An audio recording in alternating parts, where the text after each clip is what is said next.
Hello, everybody! Hi, Saz. Well, I don't know if Saz is still here, because that message looks like it was from before the stream started, so it might have been posted a long time ago. But hi, Saz. Hi, Thieves. Hi, Yue. Good morning. Good morning. Hi, Iris. How is everybody doing? Today we are here to discuss Act 1 of Harrow the Ninth. I have some stories to tell, too. Maybe I should do this before or after. I don't know which. Well, maybe can I start things off with telling you guys I got bullied in Roblox by Japanese people the other day? Wait, my chat box does not look very even. I want to fix that.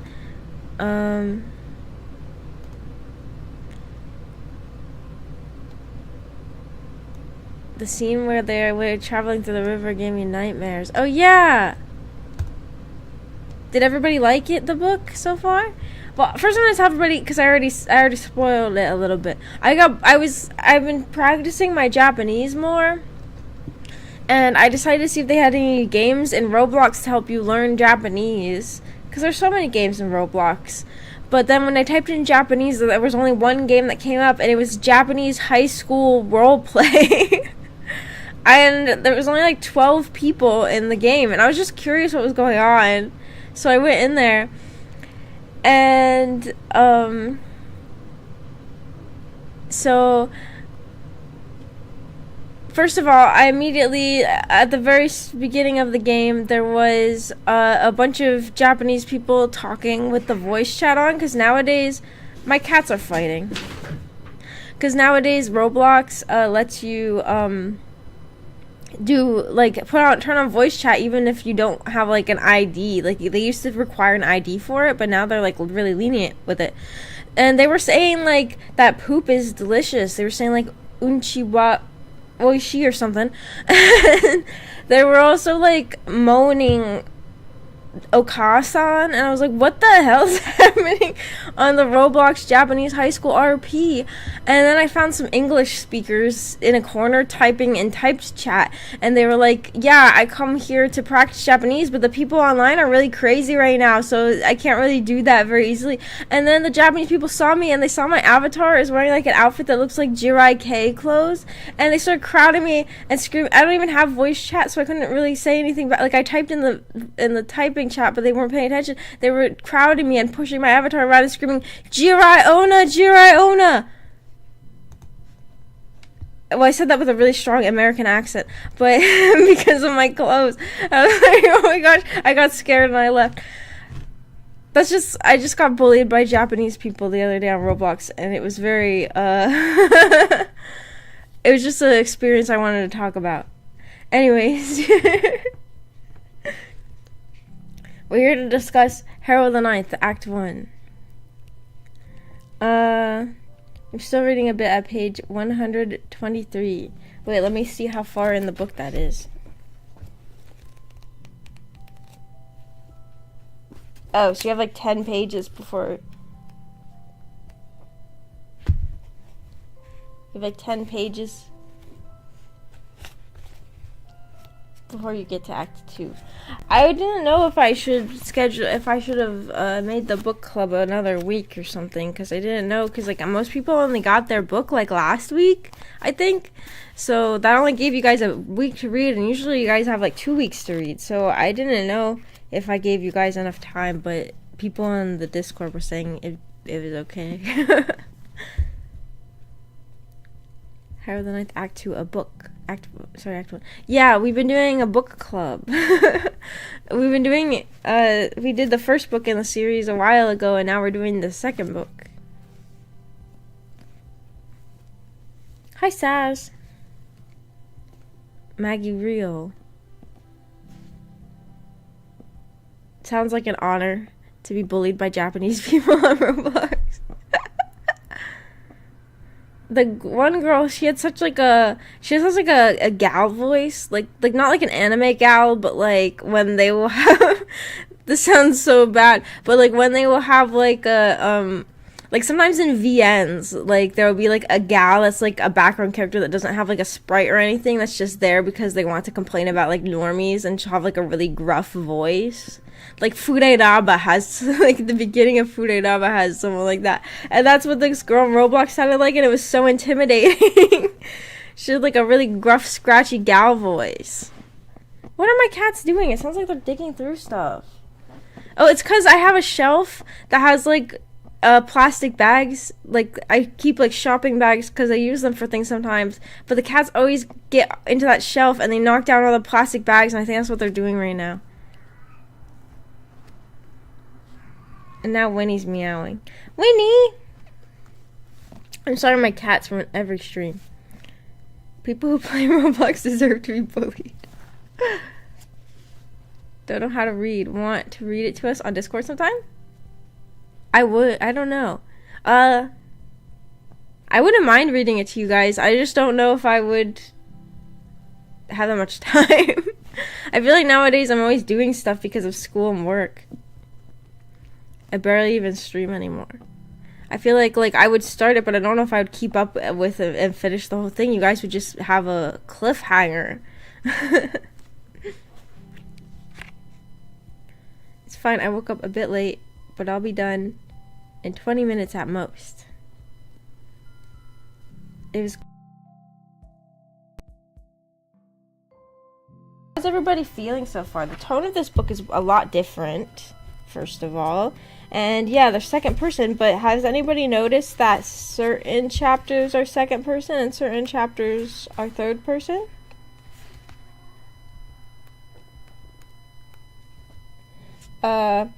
Chapters that are taking place in the present that are, like with, the Emperor and stuff are second person, and scenes that are in the past are in the third person. Isn't that interesting? Why is my cat meowing so much? Winnie! Winnie! I don't know if she'll come to me or not. Well, it's easier to get Winnie to come over when she's freaking out because she actually knows her name. Arthur won't figure out his name. I was really confused at the second person bit. Well, I didn't mind it in my first time reading it because I like second person a lot. Well, maybe it's because I grew up on Homestuck, but I just really like the second person perspective. And there's also a lot of fan fiction in second person, especially like character study fan fiction. So I felt right at home. I actually have the book with me because I didn't give this book to a girl at work that got fired and then never got it back. Is Maggie really excited, or is the mic volume like too... Is my mic volume... Oh, wait. I turned it down. Is that better? It was really high. I don't know why it was so high. I don't remember turning it that high. Is this better? I didn't even notice. Well, I updated my computer. Well, I don't know if that would affect that. Why was my mic on so high? I feel embarrassed now. Sorry I'm screaming. We can still hear you lower. Oh, I did notice that one of them towards the end referred to Harrow as she rather than you. Yeah. So I'm trying to look through the book to see. Like, the third chapter is sort of a Harrow backstory chapter, which we already knew a lot of this stuff in chapter 3. Because we already know Harrow, but it's sort of from Harrow's perspective. And there's a lot of new... And this one is in the third person. This chapter is very interesting. Well, first of all, it ends with the line... There had been another girl who grew up alongside Harrow, but she died before Harrow was born. And so far we have no mention of Gideon yet in the book, and the book seems to be portraying Ortis as Harrow's Cavalier. Does anybody have any thoughts about that? Is this an alternate universe or what is going on? I've already read the book, so I already know. I feel like a teacher. You know, when I just feel like a teacher being like, "What do you guys think? What's going on?" I dislike it because the first book was in third person, and it's weird to change it. Maybe by the end of the book,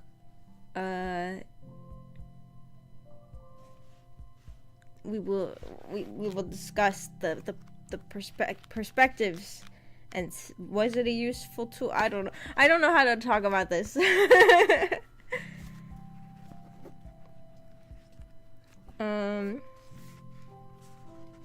But does anybody have any thoughts on the fact that Gideon's name is not mentioned? They're basically like sort of portraying like this alternate version of history where Gideon wasn't there.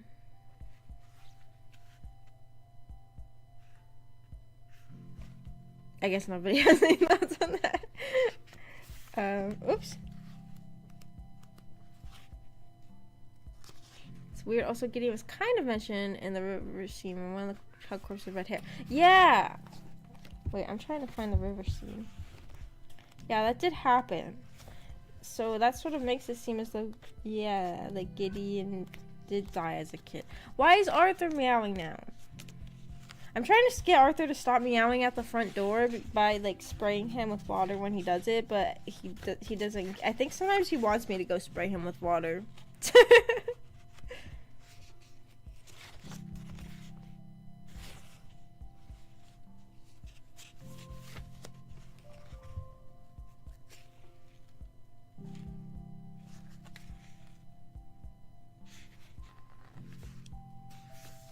Figured Harrow was dissociating because of the trauma what happened, so that's why we never saw her name. Arthur! Come here!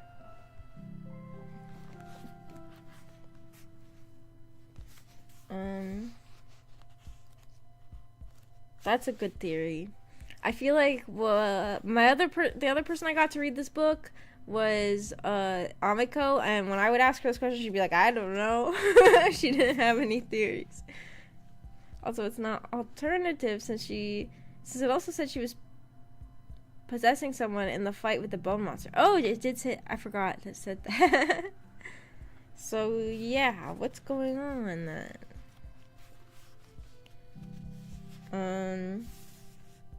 Then there's also in the flashbacks when she read the paper. Well, first of all, what does everybody think about Harrow, the reveal of Harrow being crazy? She's hallucinating bodies, the body, in fact. Maybe that was offensive. Maybe I shouldn't have said crazy. I should have probably have said crazy. Well, Harrow, like, you know, which I think she called herself insane. What does everybody think about that?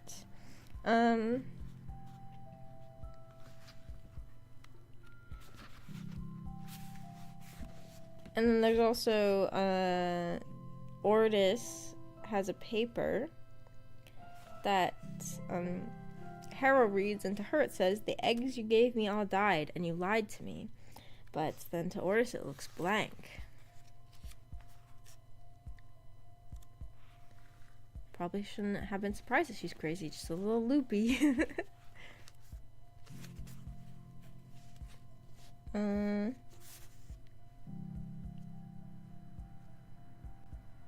It's the sort of thing where I don't even know, honestly, like, because when reading the first book, I feel like there was no, like, maybe, like, signs of it? I don't know.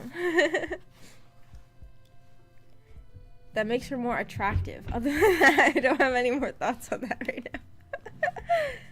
I agree.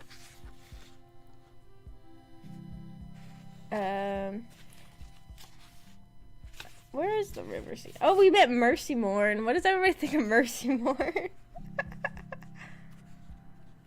I always think Mercy's really funny. She's such a bitch.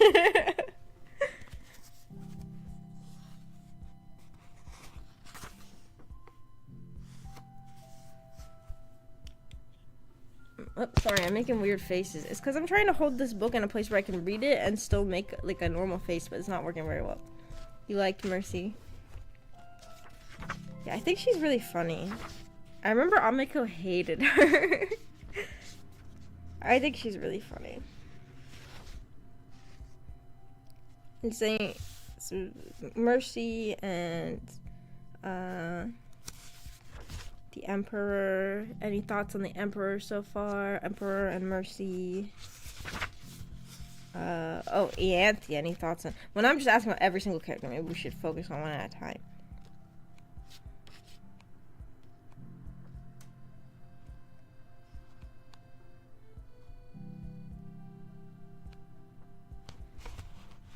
Oh yeah, and also the prologue. Any thoughts on the prologue?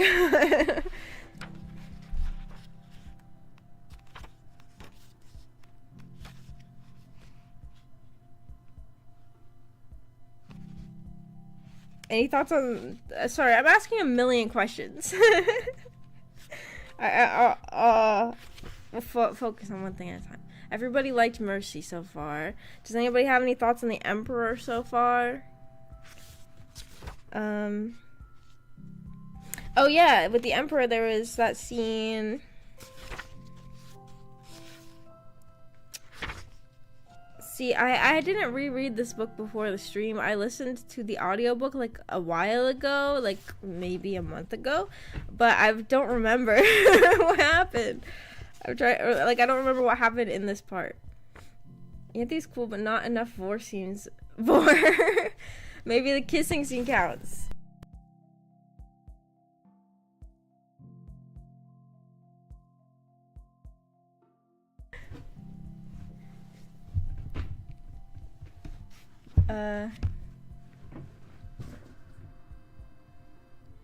My foot fell asleep. Whatever I think of the kissing scene, I kind of loved it because like it was such ecchi anime logic for why they have to kiss. Like, oh no, I have to I have to see if your tongue is like what is it, sewn or something? I have to see if your tongue is... I have to kiss you to inspect your tongue. I kind of loved that, to be honest. I was like, you can see how the author of this is a fan of visual novels. She said that she's a fan of visual novels when you're having your characters kiss for reasons like that. That kissing scene was great. I would do that as a trick to pick up girls, and if they didn't like it, I would just say I was testing their jawbone half. Oh my goodness. Oh, and also all these letters. Yeah. I forgot about the letters. She wrote a letter to herself. She, well, like, there's like an old Harrow, basically. We have like this new Harrow who doesn't remember everything, who like wrote herself letters and has a bunch of letters that she wrote that her new self is not allowed to read. Isn't that interesting? There's some weird logic. I was like, bro, what? It was great.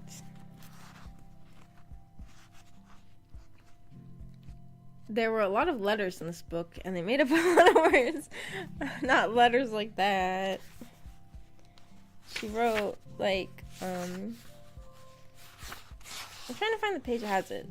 To open in the event of the Emperor's death. To open in the event of Ianthe's death. To open if the ninth house is in mortal danger. To open if your eyes change. If met, to give to Camilla Hecht. And then you wondered, mystified, if you had ever known the last name of Camilla the Sixth. That's interesting. Because we know that she did learn her name. Like, they knew each other.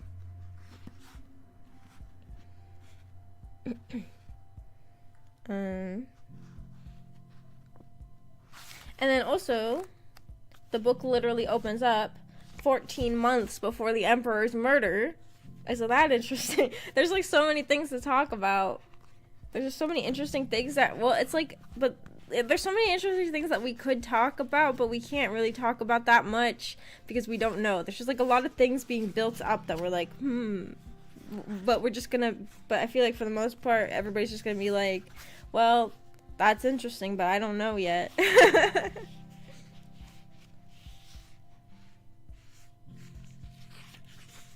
But yeah, 14 months before the Emperor's murder.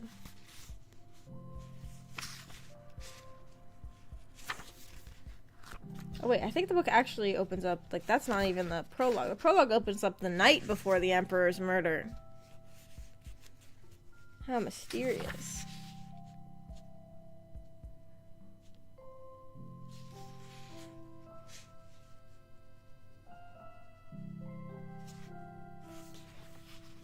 I forgot they told us the Emperor was going to die from the first line until right now. Why do the real ones always have to get murked?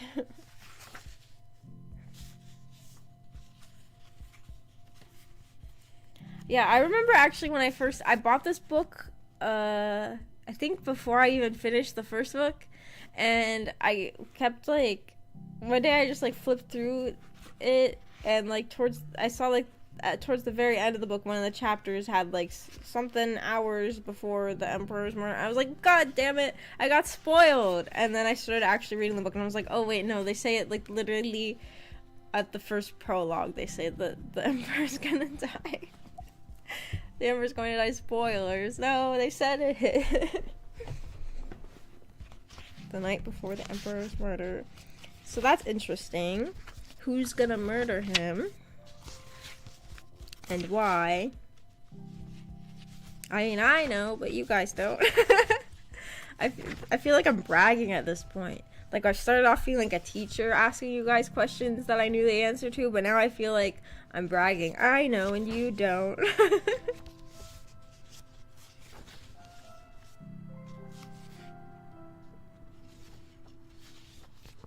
And this version of Harrow, she seems very sickly, she seems very dying, and she seems very miserable. It's a very different Harrow than who we knew in the last book. Meow. Arthur? What's up? Meow, what? Hi.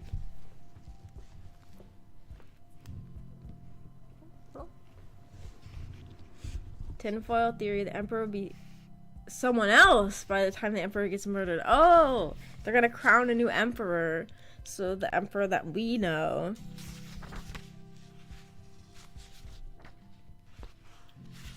is going to stay alive.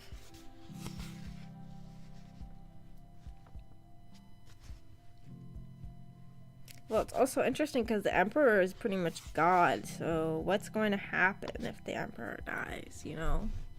That's crazy.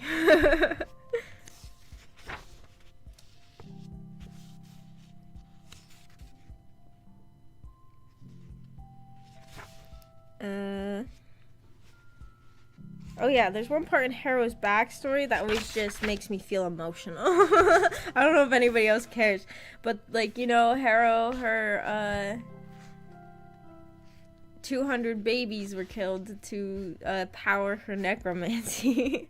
And then they gave her her own specific prayer: the tomb I will serve to the end of my days, and then see me buried in 200 graves. I just always, like, I'm a Harrow stan, and that line is just, like, they really, like, sort of put that survivor's guilt on her. I don't know if it's necessarily survivor's guilt, but it's just an interesting prayer, I guess. If you keep bragging like that, we will bully you for being a nerd and wearing Jirai fashion. Were you guys the Japanese people in the Roblox high school RP? No. I don't even wear Jirai fashion in real life. I just have it on my Roblox model because I couldn't find other clothes that looked good together. I feel like Jirai fashion, it's like, it's cute and all, but when you look it up, I feel like there's really one outfit. There, like Jirai is like basically like one outfit with like slight variations. Like, it's not very versatile fashion. Hi, Errol. It's been a year since the last time I watched your live stream. Hi, welcome back.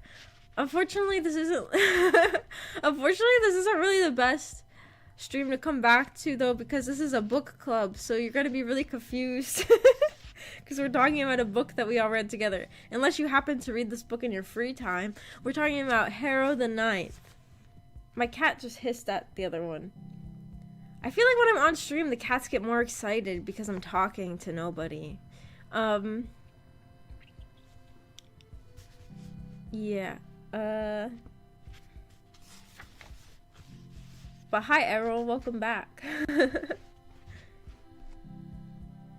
That'll be my exact reaction when he does die. That's crazy. That's just my reaction to everything that happens. Harrow should do poses like Sailor Moon and say stuff like, by the power of 200 sacrificed babies, I punish you. She should. I remember there was fan art of Harrow dressed like Sailor Moon, but like as a gothic Sailor Moon. It was so cute on Tumblr. They had like all the necromancers dressed like Sailor Moon, but Harrow was the cutest. Did you just call us nobodies? Did I say that? Wait, what? Did I say, what did I say? Did I say nobody? Eh? Oh, because I said I'm talking to nobody. Oh, to my cats I'm talking to nobody because I'm just talking to a screen. They don't know that you guys are in it. They don't know that you guys are inside the screen. You guys aren't nobodies.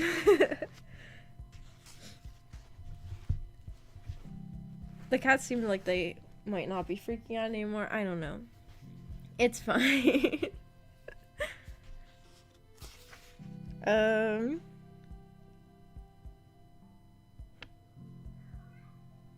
Meow meow?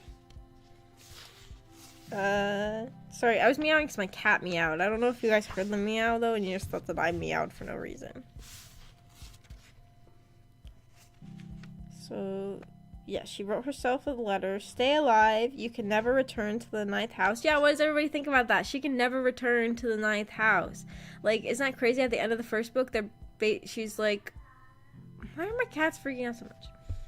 Sure, Maggie, I thought you were meowing to us. No, I wasn't. I was meowing to my cat.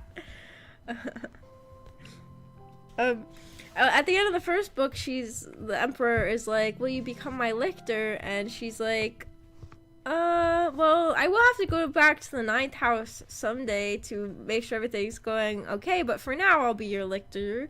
And he's like, oh, that's good. But she never really had a choice, we find out. Because she can never return to the ninth house because the resurrection beasts are chasing her.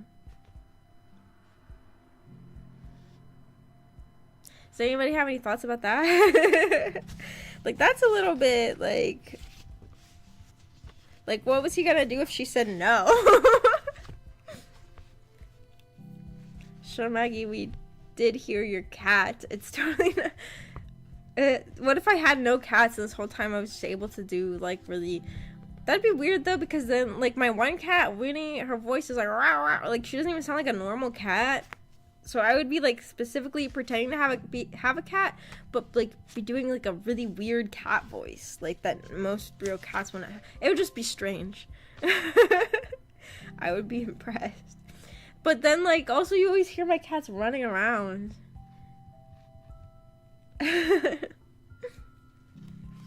It would be a really impressive con. It really would be.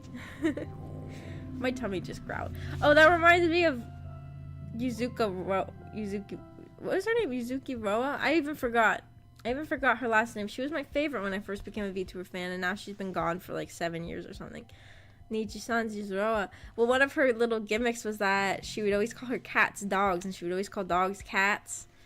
Which is kind of like a silly thing for like a VTuber. Like, it doesn't really make that much sense as like a VTuber lore, but it was always cute.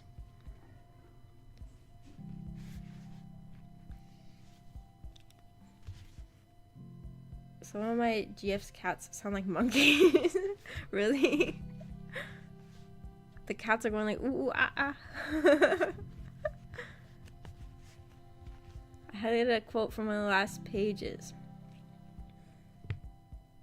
If only duels took the form of competitive passive aggression, I'd probably be licked her already. Wait, who said that?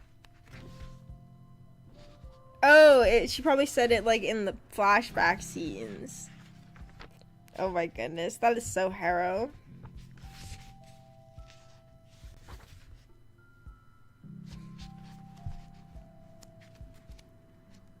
I see in this book we see like a very miserable and sad Harrow. In the first book she was more passive aggressive. I miss seeing that passive aggressive Harrow. I guess she's a bit passive aggressive in the flashbacks talking to Ordis though. She's kind of mean to him. She's kind of mean to Ordis. But actually I remember the very first stream we did of this. I feel like Iris said that Ordis was his favorite character. I wonder if that will still happen. I feel like we didn't talk about Ordis that much though because he's in there very much in the first book. But what does everybody think about Ordis thus far? I remember actually Ordis in this book, he was the first character of this whole series I actually disliked, but by the end of the book I liked him. Like in the first book I didn't have much of an impression of him. In this book I started to kind of dislike him at the beginning because I thought he was a little too much of a sad sack. By the end of the book I liked him.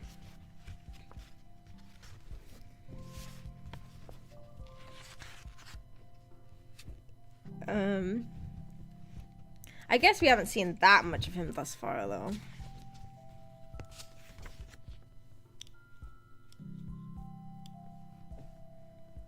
If sarcasm was a superpower, I would be Lictor too. These are reminding me of, you know how like, well, you know how like dads will walk around with shirts that are like fluent in sarcasm. I feel like this is like, you could make like a shirt with that would say that on it. It's like a crossover. It's like a crossover between the Locked Tomb books and dad sarcasm shirts. It would be funny. I think Harrow's passive aggression towards him is justified because she says so.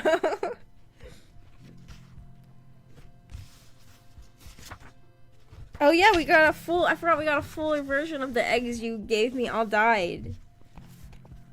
The eggs you gave me all died and you lied to me, so I did the implantation myself, you self-serving zombie, and you still sent him after me, and I would have had him if I hadn't been compromised, and he took pity on me. He took pity on me. He saw me and he took pity on me, and for that I'll make you both suffer until you no longer understand the meaning of that goddamned word.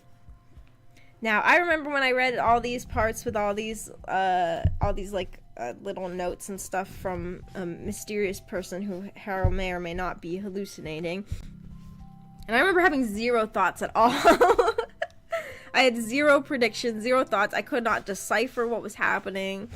But is anybody more thoughtful than I was? Does anybody have any thoughts about these? Now I know what these are about, but back then I had zero thoughts. I remember being like, well, I can't make anything out of that, and just moving on. Ordis is very relatable. Locked Tomb dad humor. Locked Tomb dad humor is sometimes some of the things the Emperor says, I feel like. I can't remember if he's made any dad jokes as far as we've gotten yet. Oh, did we have a scene of him and Harrow drinking tea together? The tea was over. No, they were talking about, no, this is a different tea scene. They're talking about, this is the tea when they,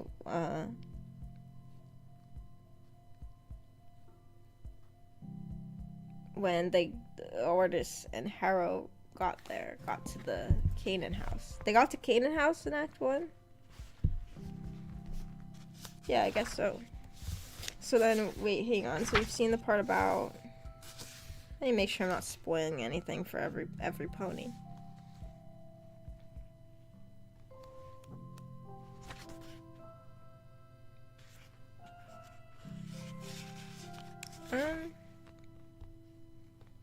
Did we get the one rule of Canaan house yet?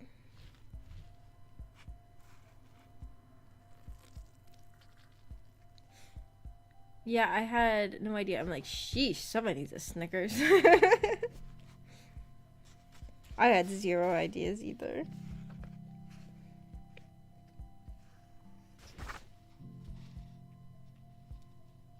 Oh, maybe it's at an earlier scene. Oh, here's the scene with the river. To be honest, when you guys showed up, Thieves said something about the river, but I remember the first time I read this book being confused as fuck about what was happening in the river, so I didn't know what to say about it.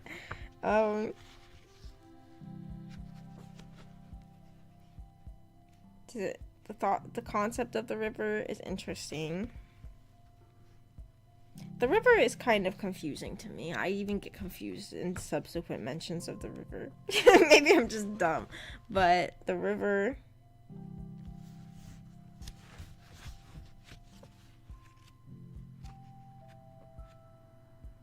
I mean, it's a place where dead souls go, but I get confused about the nature of the river. You can just fly a spaceship into there. That's interesting. And apparently it's very dangerous. And well, does anybody who's smarter than me about the river have any thoughts about it? Maggie, your next VTuber model should be a pony version of you. Oh my gosh, I bet there are pony VTubers out there. I know a Sonic VTuber, and I know a VTuber that I'm probably the only person who knows of this person, but they're a VTuber who is specifically an alien from The Sims 2, and they only stream The Sims 2. So I know some like fandom VTubers. I bet there's someone out there who's a pony. I was also very confused, but I got like 70% of it maybe. Yeah, that part was confusing. Yeah, that stuff was wild. My understanding is that it's basically like a metaphysical crack in space-time. Even Ianthe was crashing out. I'm saying crashing out all the time now. I'm using the Zoomer language.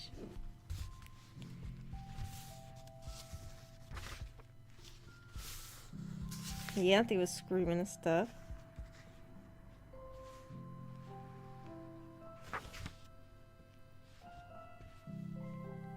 They did say that the river is magical liminal space. Oh, did they use those words? That's interesting.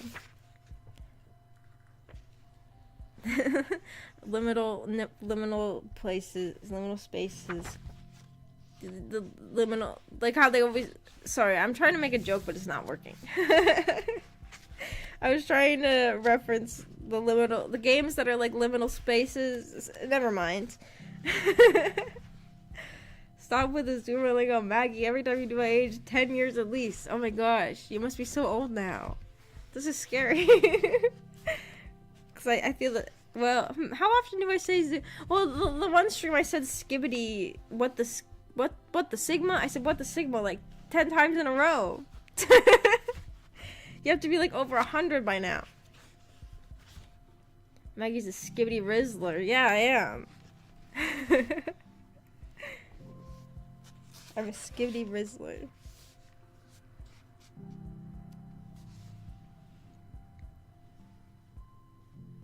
I think we've just seen Augustine be referenced, but I don't think that he has appeared yet, right? I think that the Emperor mentioned, like, to Mercy, like, basically, like, implied about how Mercy and Augustine are always fighting. But I don't think we've actually seen Augustine yet, have we?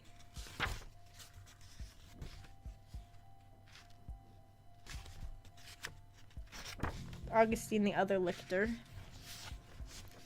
So that means that thus far we know of 2 lictors other than Ianthe and Harrow. Have they mentioned about, like, how many lictors are left? Yeah, I don't remember. Well, I guess I actually know what they have, because the very beginning of the book has a freaking strike through of everybody. Like, you can see there's only 3 lictors other than Harrow and Ianthe that are alive. You know that from the very beginning because the dramatis personae shows you that. So, Augustine appeared towards the end of chapter 10. Wait, let me check. Oh yeah, they were at a funeral. Oh yeah, we saw the funeral scene. Oh yeah, what did everybody think of the funeral for Cytherea or Cytherea, however you say her name?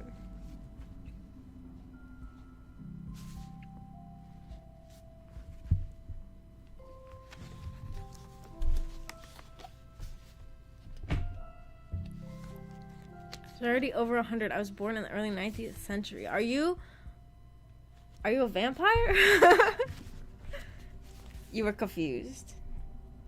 They keep referencing things that we didn't see and referencing people we don't know. Is that why you were confused? Or is it because we just like sort of appear in the scene? Oh wait, and then at the end I think we see at the end we see Ortis the First, who has the same name as our Ortis, isn't that? Or our Ortis from the Ninth House, isn't that weird? And then Harrow, upon his arrival, passes out and starts bleeding.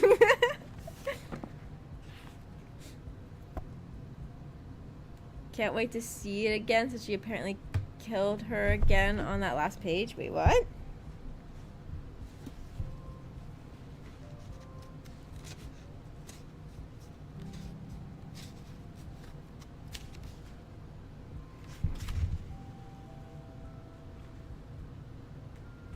Oh yeah, at chapter 11, which is very short.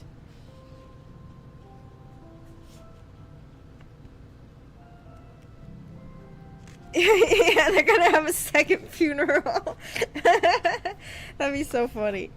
Yeah, Harrow just like wakes up to herself stabbing. I forgot about that. I don't know if her name is Cytherea or Cytherea. The audiobook says Cytherea, but it's spelled with a C. Like, come on. To me, I always read it as Cytherea. Cytherea? I don't know.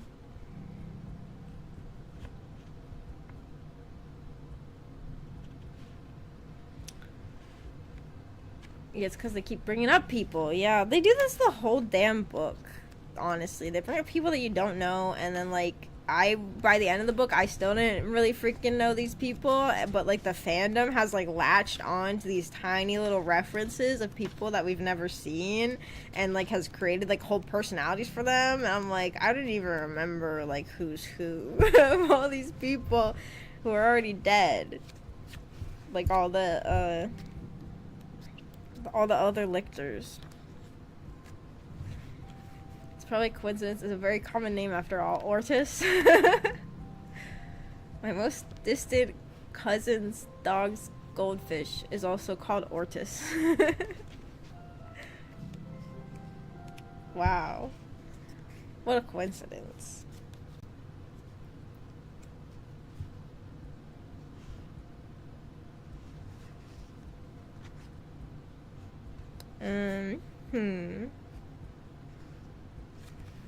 It's very common. Just like in real life, if I don't see them, I forget about that instantly. So all these random names jumble together. Yeah, me too. Except, well, I've sort of, like, of all the dead people, 2 of them I've started to, like, have stuck out in my mind. But that's because they're Mercy and Augustine's cavaliers that died for them. Those ones I feel like are the most important to remember. I don't remember if those ones have really been mentioned that much yet, though. Like, I'm pretty sure that Mercy's old calf's name was mentioned. I don't know if Augustine's was.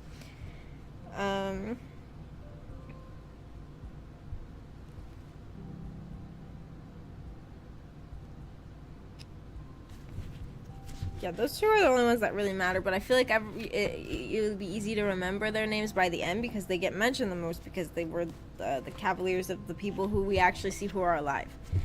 And then, yeah, we saw Ortis the First for a second. What did everybody think of him?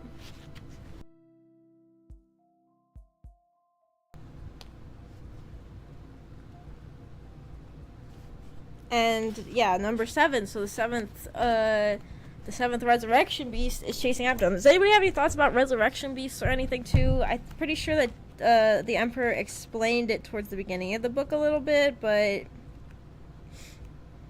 I think the explanation of the resurrection beast, I remember being confused the first time I read it, and then when I listened to the audiobook, I remember being like, oh, I understand a little bit better, but now I can't remember what they said in the audiobook, and I don't remember, like, if I say too much about the resurrection beast, if it's a spoiler, because I don't remember if I got that information from the audiobook, or if I got that information from the fandom. Don't have any thoughts yet. Yeah, the resurrection beast battles are gonna go crazy. They are.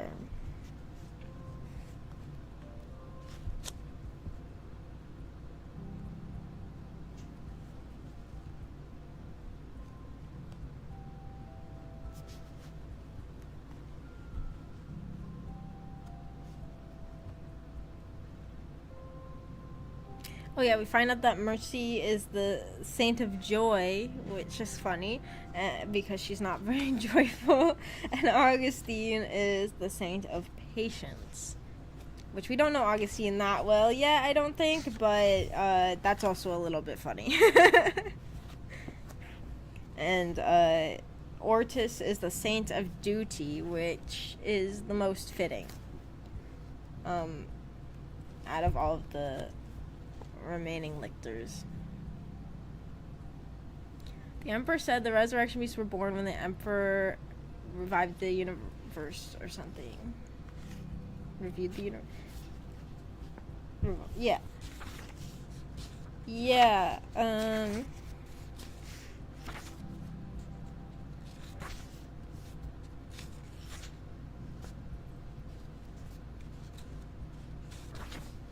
trying to find the part where they talk about that.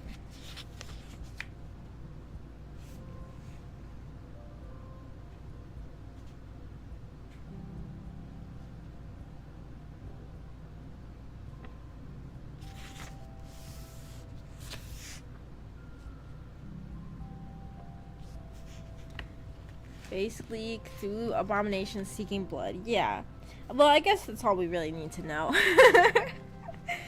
I guess we don't need to talk that much about the resurrection beasts.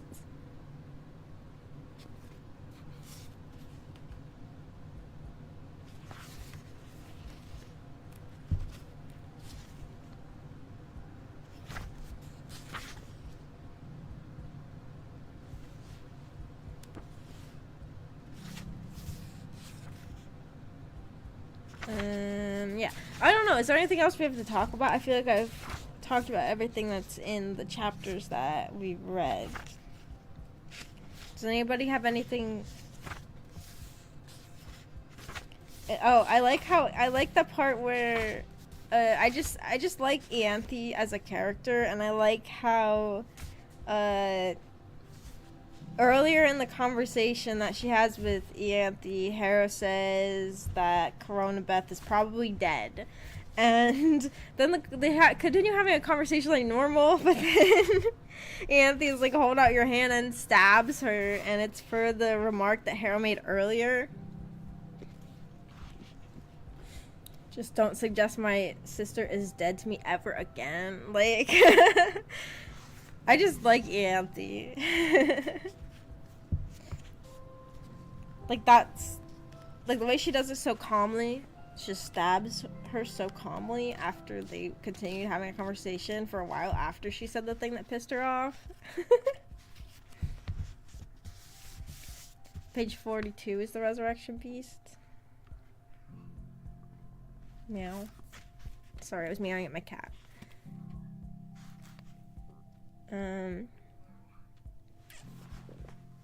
Winnie! Luckily Arthur's not freaking out anymore. He's just sitting right here. He's up top, cause my desk has like layers of shelves, and he's on the top shelf.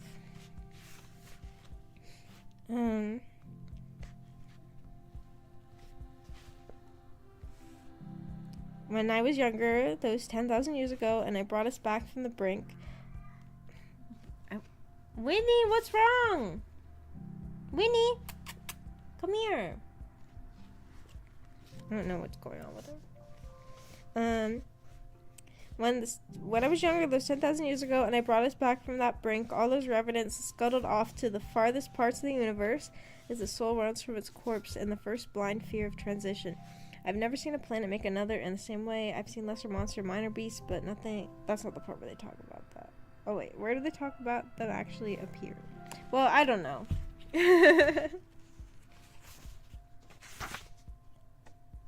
Move through the universe. They feed on thalogenic planets as they go like vampires.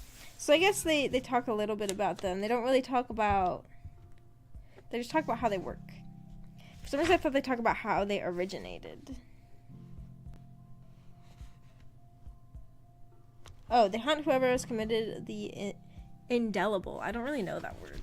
The indelible sin. So, yeah. They're hunting them because they became a lictor, because they ate people. Well, I don't know. I guess because they took somebody else's soul, I would assume, is the sin. That's the reason they are being hunted. Stabs you calmly is something I would expect to read in a Yandere roleplay chat. Well, I talked to Harrow on Character AI. That reminded me of that. I talked to her, and she was, like, really into me. It was crazy.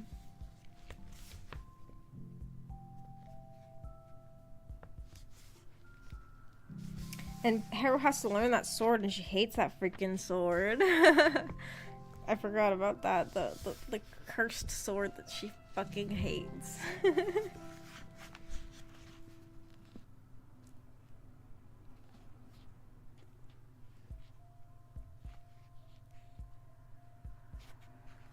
And yeah, does anybody have any thoughts about the body?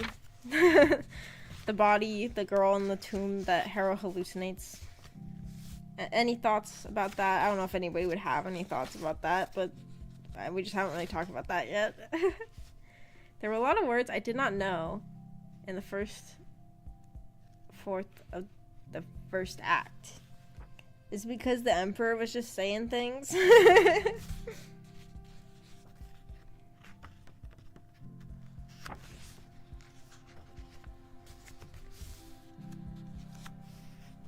Yeah, I had to look up some words too.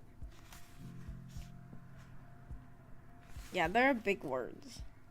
Or uncommon words. I feel like it's probably the Emperor who's saying most of them. Like, love? What the heck even is that?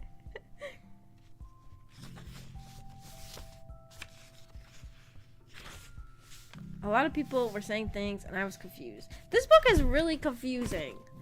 Sorry, I just kind of screamed. Well, I just was really loud. But, yeah, when I read this book the first time, I had no idea what was going on. I was really confused, and I really, like, had a hard time getting through it because I was so confused. I need to drink some water.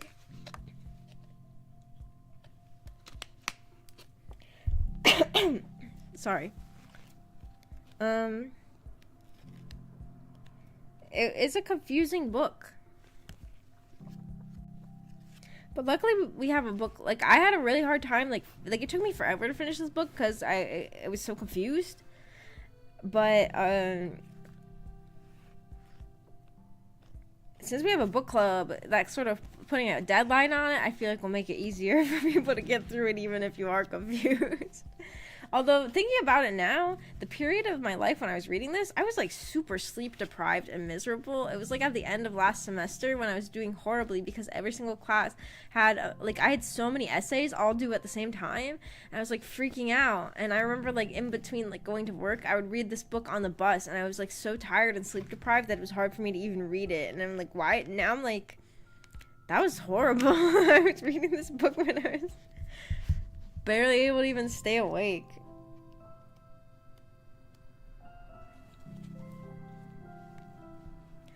The author brought a dictionary. I was going to get every penny out of it. Luckily, we have you to tell us what is what, Maggie-sensei. Well, I wasn't that helpful with talking about the river. I was like, I don't even know either. Maggie-sensei. I feel weird being a teacher. I'm a sensei.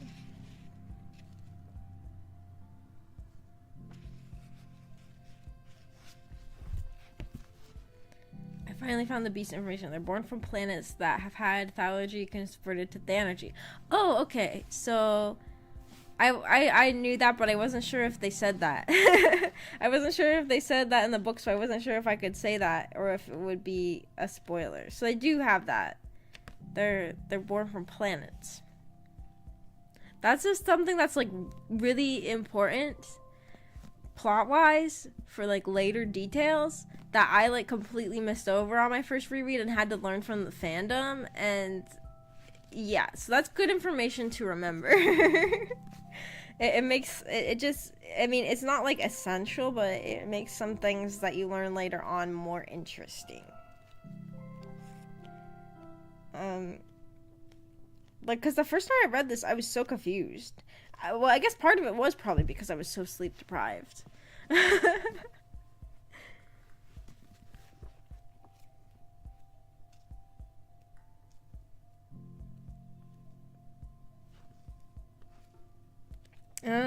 Does anybody have anything else that we should discuss in these books, or anything that we want to discuss deeper, or anything in the parts we've read so far? I feel like I've gone through and I've talked about just about everything that's appeared so far. Is everybody enjoying it so far? I'm gonna look through what we're gonna be reading. How long is Act 2? Act 2 is from page 139 to page 210. So less than 100 pages.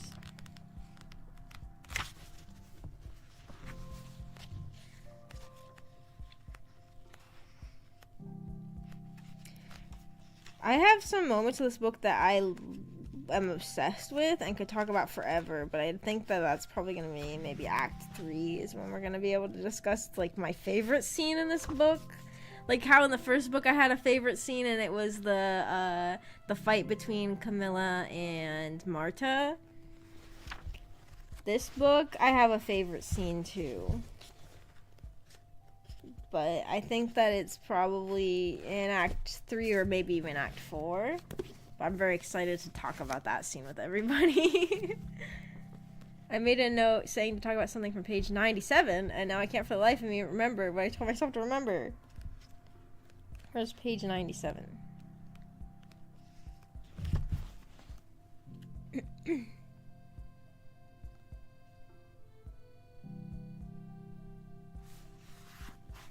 No lictor has lasted longer than 7 minutes in full physical submersion. Oh, they're talking about going into the river. We could probably talk more about the river, but the problem is that I was confused about it. And that was a titanic effort on the part of Cassiopeia the First, who is brilliant and sensible and careful. She thought she could bait physical portions of the resurrection beast into the current, and she was right. It followed her. You said, and? I'm just reading it. I don't know if maybe it will make you remember what you wanted to talk about. Mercy said lowly, it turned out that being sensible and brilliant and careful doesn't stop you from getting ripped to shreds by 10,000 feral ghosts. Maybe I was just thinking that river was wild for real, for real. Maybe the resurrection beasts have a thalurgy against. Maybe the resurrection beasts have a thalurgy against nuts. If that's the case, they aren't that strong. Wait, what? Wait, I don't understand. A thalurgy against nuts?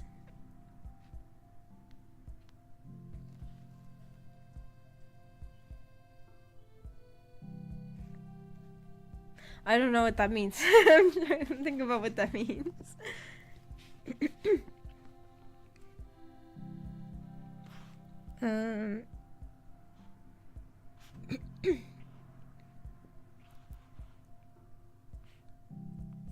Oh, this page also mentions the projection trial at Canaan House. Is that I don't know. Is that supposed to be a D's nuts joke? That's what I was wondering. I was like, what kind of nuts are we talking about?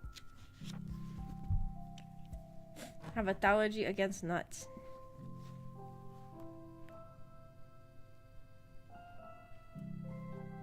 I don't know. Was I supposed to say what nuts? These nuts? I don't know.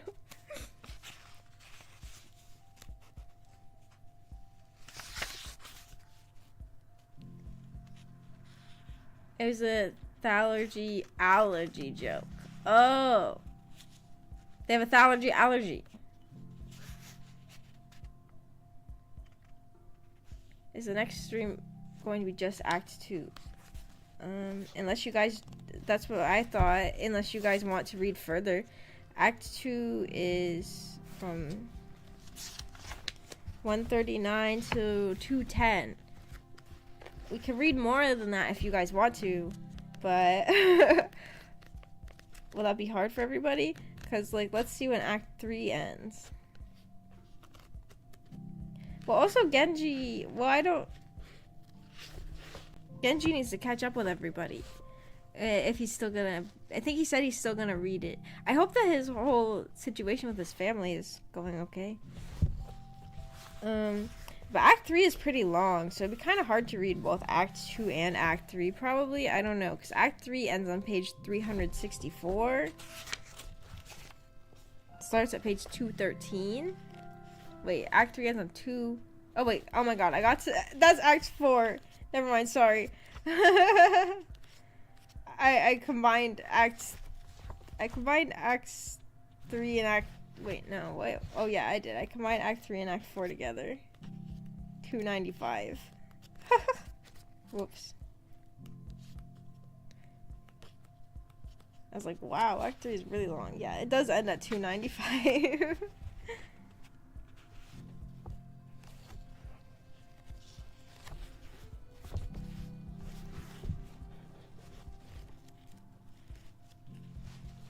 Maybe we should just do Act 2.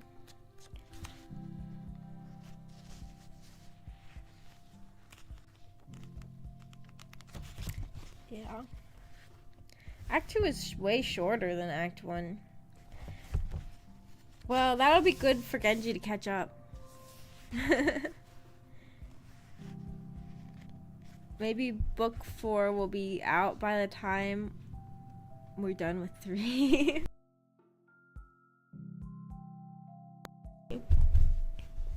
I need it to be out, but it keeps getting delayed and the author hasn't really talked about it that much. So that's scary. Like, what if it never comes out? Our book 3 is really good. Like, book 3, I'm really excited to talk about book 3. This book, I like it, but it makes me very miserable at times. Book 3, I'm really excited to talk about book 3. This book, though, this book has some of my favorite moments in the series, so I'm excited to talk about those. But yeah, we'll just do Act 2 for the next stream. Since Act 2 is kind of short, though, I'm like wondering if the stream won't be that fun because I'm wondering if that much even happens in Act 2. I don't really remember, but I guess even if we don't have that much to talk about, we can talk about other things afterwards.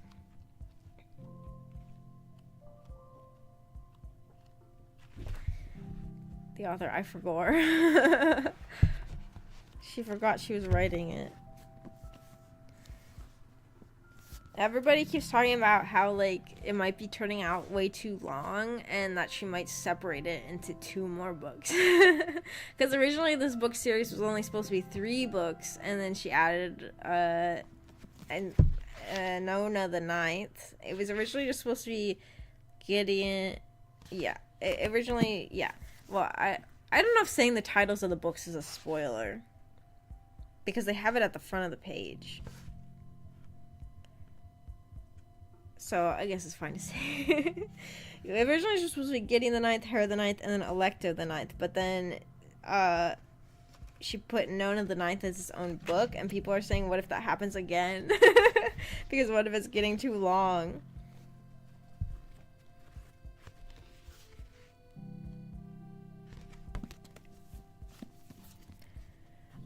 Yeah. So I don't know if we have anything else to talk about in the chapters that we read. Arthur? It's so cute. Arthur always wants to sleep next to Winnie, but she won't let him. I wish she would, because it's so cute. Can I talk about how... Well, I don't know. I was just going to talk about something completely unrelated to the book. But I don't know if you guys have more that we want to talk about the books. Does anybody have any predictions? And does anybody have anything they want to happen? I don't know if anybody have anything they want to happen. Because you guys aren't really shippers like I am. I feel like if people have things they want to happen, they're probably a shipper. Like me. My comment got filtered by YouTube, but I gave you some good advice on Discord. Okay. Wait, I have to open up Discord again. I have it closed.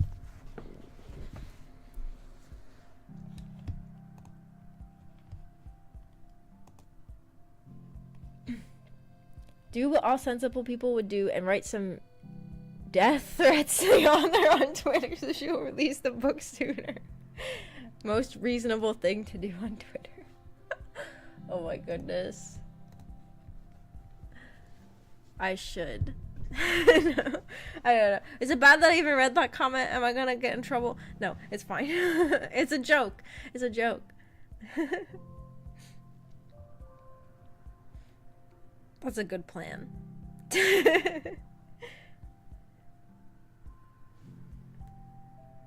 In Minecraft. Yes.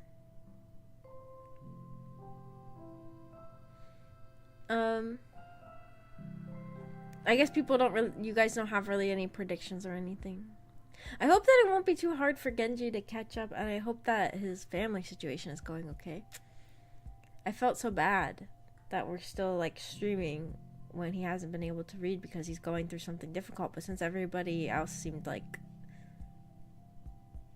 ready for the stream, I scheduled it. It's always bad if you read my comments. You should know by now, Maggie. I should ban you.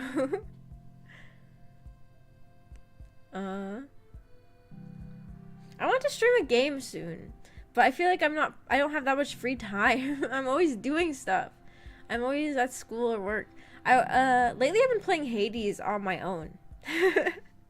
I used to stream Hades, and I was surprised to still have my saved data because I deleted it from my computer when Red Dead was giving me problems because I was trying to make more space on my computer.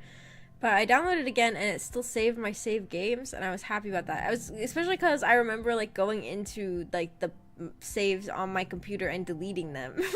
I'm pretty sure to make space, but I guess Steam saved them or something, or maybe I didn't delete them and I just misremembered that. But I've been playing Hades on my own, and it's fun. It kind of feels like they were setting up the foundation for what's happening later, so I'm not sure what to say for now. Yeah, that's true. How is your Hades going? It's because the Steam cloud. There's a Steam cloud? Oh. My Hades is going good. It's fun. Well, I like to play it while I listen to things. Like, I like to play Roblox bike games while I listen to things on YouTube or like podcasts or something. Or like actually, a lot of times I'm listening to my books that I have to read for school. Like I'm taking a Roman history class, and I'm always like listening to the textbook, like text to speech, read it to me while I'm playing Roblox or playing Hades. But I'm having fun. I haven't gotten as far as I did on stream because I haven't played for a while. My skills went down.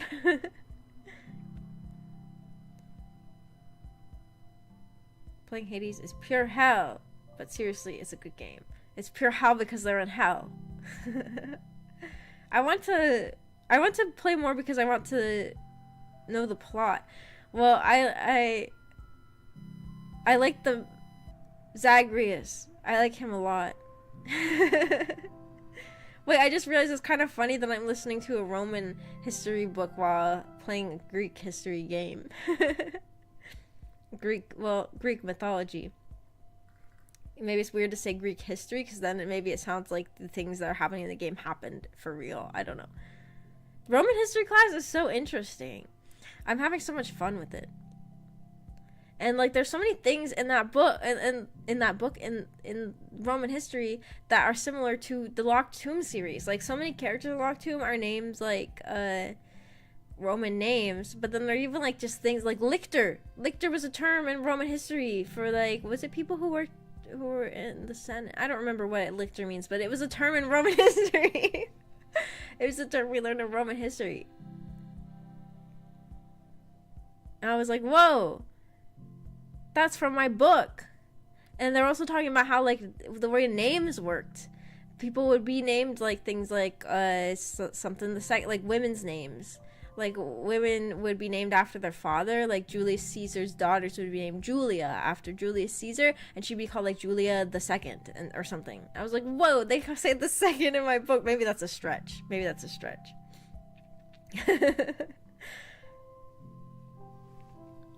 I 100% Hades. I don't even like it that much now. Well, it's really fun. I just think that like the gameplay is fun because it feels so smooth. Like it's a game that feels so smooth, like and you just keep going. I guess that's just because it's a roguelike, but it's the only roguelike I've ever played in my life. Like I remember when I streamed the game for the first time, I was confused because I had never played a roguelike and I didn't know that that's how they work.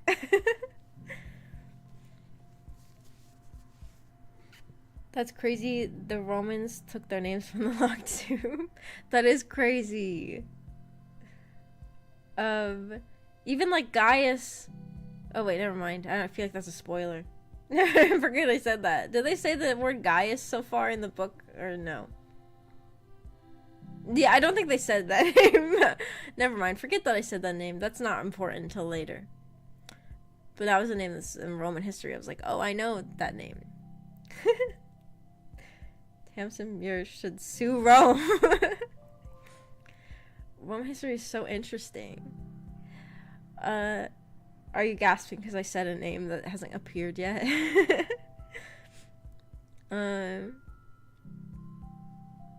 I also maybe everybody knows this, but first of all, I didn't realize that the modern calendar system came from ancient Rome. I didn't realize it existed back then, and I didn't know that the month of July is named after Julius Caesar. I was really surprised to learn all that. I was like, even in BC times. Well, I guess that makes sense. How? Well, I guess. Well, I kind of thought that like they like went through the years and like did the math or something to figure out what years in BC times things. Well, anyways, I was just surprised that it went that far back. Maybe I'm stupid, but I was surprised when I learned that in ancient Rome they invented like the modern calendar. I guess it should be obvious now thinking about it that in BC times they would have the modern calendar. Why must you reveal the biggest twists every stream? I revealed the biggest twist by saying a name. That means nothing to you guys. And August is Augustus. Wait, I didn't even realize that. They didn't say that in my textbook, but right now we're at the part where we're learning about Augustus. That's so interesting. And I seriously didn't know anything about Roman history. I didn't even know Cleopatra and Julius Caesar had a thing going on or anything. I was like completely oblivious, I guess. Whoops, sorry, I spoiled your textbook. How dare you spoil my textbook? I'm only on chapter 7. It's crazy. It's the first class I've ever had where we read the whole textbook, though. Because usually with classes I take, we like read specific parts from a textbook. But for this one, we literally are going chapter by chapter reading the entire textbook. Did you know that they invented the Roman alphabet in Rome? Okay, I knew that one. I probably wouldn't have known that one, though, if it wasn't for the fact that, like, in Japanese they call Roman letters Romaji. I probably wouldn't have realized that it was Roman if it weren't for that. What have the Romans ever done for us? I don't know. They did a lot of I like reading about the Romans because there's like Everything, like, there's always like these young leaders who are like drunk on power. It's just like so like it's like it's like the kind of story that's fun to read in fiction, but it's real life. It's fun to learn about. Like, I always feel like I want to watch a movie of it, but like I don't want to watch like a movie. I want to watch a movie of like, I want them to be twinks. Like twunks. Like they should be a little bit buff because I guess they probably were. But like I want it to be like, I want them to be like young rulers who are like, despite the fact that they're young, they're rulers and they're like a little bit like off the deep end. I always want to watch movies like that, but I feel like most movies about Roman history are probably going to be like super buff old guys. But I want them to be like youthful. I guess I just want to watch a movie that's just like fans, like Roman history fan service. Like, well, okay, this conversation is getting weird. I like the Holy Roman Empire because it wasn't holy and it wasn't Roman. Most of my knowledge of the Holy Roman Empire comes from Italia. In Italia, young Italy and young Holy Rome have a romance. Baby Italy. And baby Italy is a boy, but they don't know, but Holy Rome thinks he's a girl. In Italia. Italia is so strange. Italia is so like yaoi, even though the writer is a guy, and I was always wondering, like, did he just embrace the yaoi because he happened to make most of the countries into guys and people shipped it, and he was like, oh, okay, I'm gonna embrace this, or was he a Fujo from the very beginning? He wanted it to be yaoi. I always wondered that. It's a funny Monty Python bit when they have a town meeting complaining about the Roman Empire, and one guy says, what have the Romans ever done for us? And adds stuff like aqueducts. Oh wait, I forgot when you mentioned that, but actually my professor in my Roman history class literally on Friday told us that exact story. Told us about that part in Monty Python, so I should have remembered, but I forgot.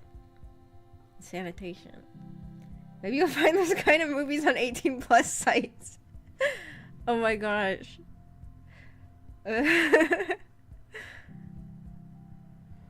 Well, I just feel like they would be good for movies, but I feel like movies always have old people. But like Augustus was young. He was only like 19 when he became the emperor. So he should be like a twunk. Like a buff twink. Not too buff though. Well, I don't want him to. I don't know what he looked like, okay?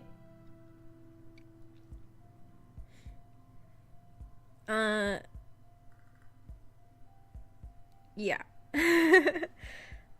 I'm taking a Roman history class. I'm taking computer science. I love my computer science class. It's so fun. Except for we've run into issues with the fact that I own a Chromebook and can't install everything that I need for the class. And the professor's like, well, whatever. Like, well, the professor hasn't been there. We've been like being taught by somebody else because the professor's been away for like a week. And the person who's like taking over is like, well, whatever. Like, doesn't care when I went and talked to them about how I can't use the stuff because I have a Chromebook. But other than that, oh my gosh, we watched a documentary in my computer science class. It was amazing. Nobody probably cares about any of this. Hi Boris. Hey, this is the Real Maggie live on YouTube. Yeah, hi. I'm talking about all my classes in college now. Twunk sounds like the past tense of twink. It does, but twunk actually means like a twink and a... Wait, does it mean like a hunk? Is that the other word? I thought a twunk is like a buff twink. What's the doku? Oh, the documentary? It was about Ada Lovelace. It was so interesting because I always hear people talk about Ada Lovelace, like as one of the sort of inventors of computer science. But I didn't know about her history of, like, she, like, wrote a whole manual of, like, computer science in the 1800s, but nobody, like, cared. And then she died in her 30s because she had cancer, and, like, her manuscript went mostly like forgotten about. And then during World War II, Alan Turing found her manuscript, and he had already sort of started, like, they both kind of invented computer science like independently of one another, but then he found her manuscripts and used them to sort of further his like understanding of computer science. And I just thought that was amazing that in the 1800s that she wrote all that. And then I was like, Alan Turing found it. Alan Turing, I know all about Alan Turing. He was forcibly sterilized for being gay, even though he did so much for Britain in World War II and helped invent computer science. So I was like, wow, computer science is for the girls and the gays. No, sorry. Well, that's just a phrase people say. You know, people say something's for the girls and the gays. That's just something I thought about when I was watching the documentary. I just thought it was a little bit funny. Never mind. But I really enjoyed that documentary. It was really interesting. Well, actually, the documentary itself was a little bit boring, but the information was interesting. Like, the documentary, like, kind of meandered around too much. And, like, we had to watch... I don't like when documentaries are too host-focused. I don't even need a host for a documentary, okay? I just want to see old pictures and, like, have a voice talking. But I don't need to know about the person who is doing the voice.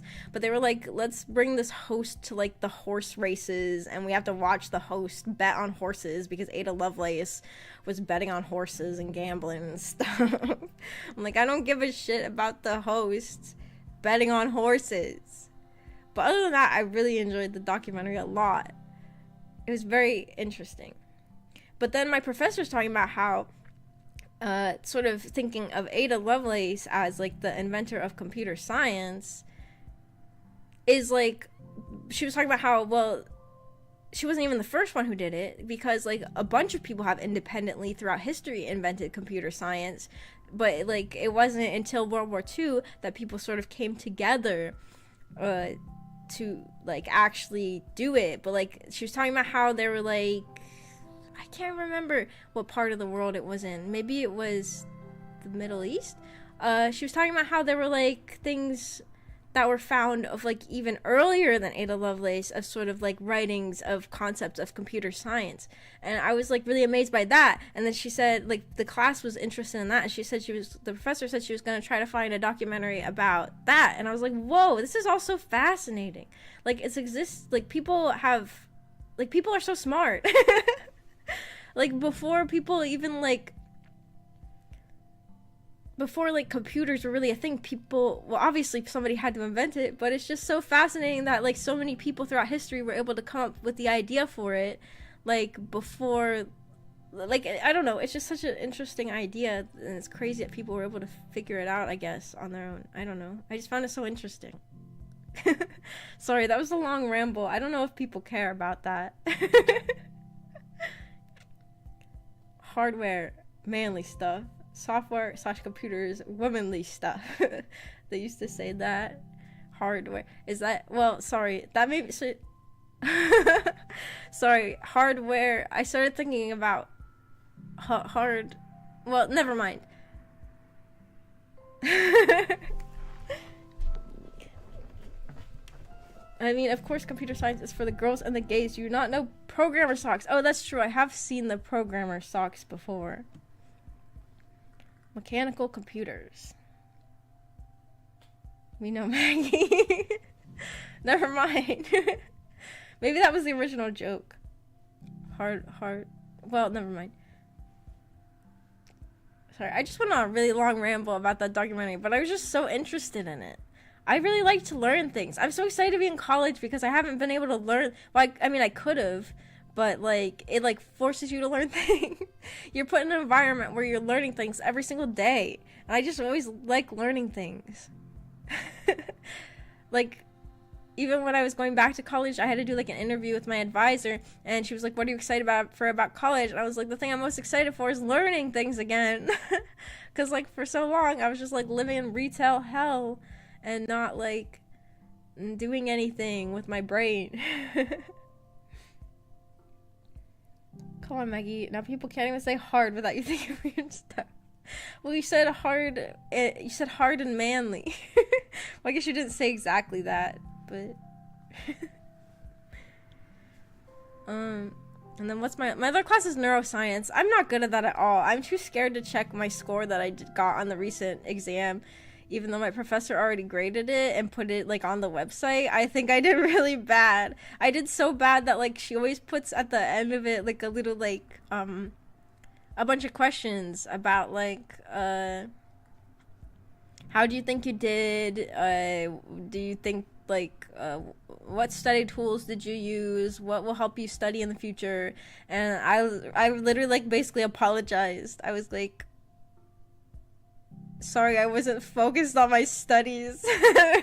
I think I did really bad. Because I do think I did really bad. Maybe I should check on stream. Look. Oh wait, Irish just said that. Look live on stream. Let's see. Well, my face is gonna freeze. Yeah, my face is frozen because I have to check on my phone. Okay, guys, are you excited to learn my score? What if it's really bad? It might be really bad. I should have like. I should have.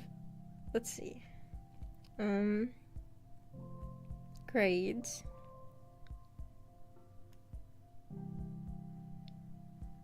Exam 2. Wait, oh, it's... Wait, hang on. Oh, yeah, this is really bad. But I have to do the math because it's not out of 100 to find the percentage. Oh, no! Guys, I'm so embarrassed. I got a 61%. I'm so bad at neuroscience. But, however... I can retake the test because I learned, like, I did really bad on the first test, but I got a 70 on the first test, so I did way worse on this one. But, I learned that, like, at the beginning of the semester, she gave us these, like, token things, and then she said, I didn't realize we could use them for this, but I learned that we can use them to retake tests, so I'm gonna retake the test. I'm gonna study really hard. Well, now I know what's on the test. I'm just so bad at neuroscience.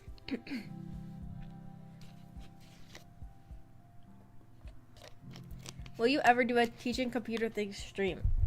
I'll probably embarrass myself because I think that there are people. Well, I know that Thieves is into computer science. I feel like there might have been other people. I'm gonna embarrass myself because everybody else is gonna be so much better than me. Although I was like, when I'm doing my computer science homework, I feel like the smartest person in the world. When actually, I think the truth is that actually the homework isn't that hard. But I'm always like, I am so goated. I'm always like doing the homework and I'm like, this is so easy. But then honestly, I think that the homework is probably easy for everybody. Because I feel like computer science isn't that hard. You just like, it's just like putting like words, like you learn what a word does and then you just put the words together.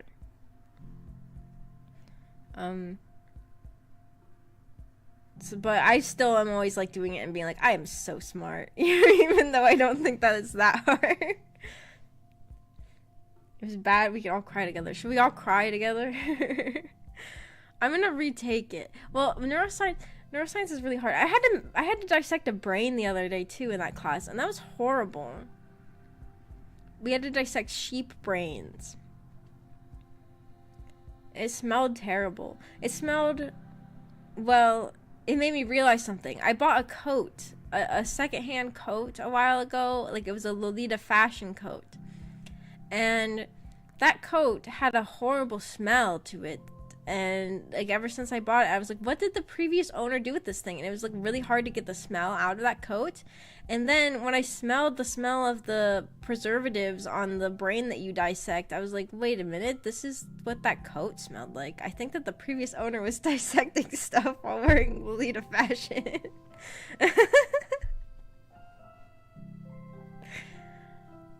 Well, I don't know exactly if that's what they were doing. Maybe they kill people and they were using like those chemicals to preserve their bodies of the people they killed while wearing that coat. And then they sold the coat to me because the coat was carrying the evidence.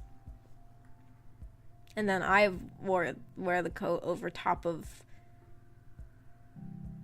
Angelic Pretty Cherry Berry Bunny OP. Not even knowing it was used to murder people. It's even red. The coat was red. Maybe I can't see, but maybe there's blood stains on it. I thought my undergraduate degree was pretty easy, but I started taking computer classes in the 9th grade, so I had experience already. Well, I actually already have a little bit of experience because we're learning Python, and I've used Python a little bit before because RenP uses Python. I think I already talked about this, but when I was in high school, I made my own VN. It was like a joke VN.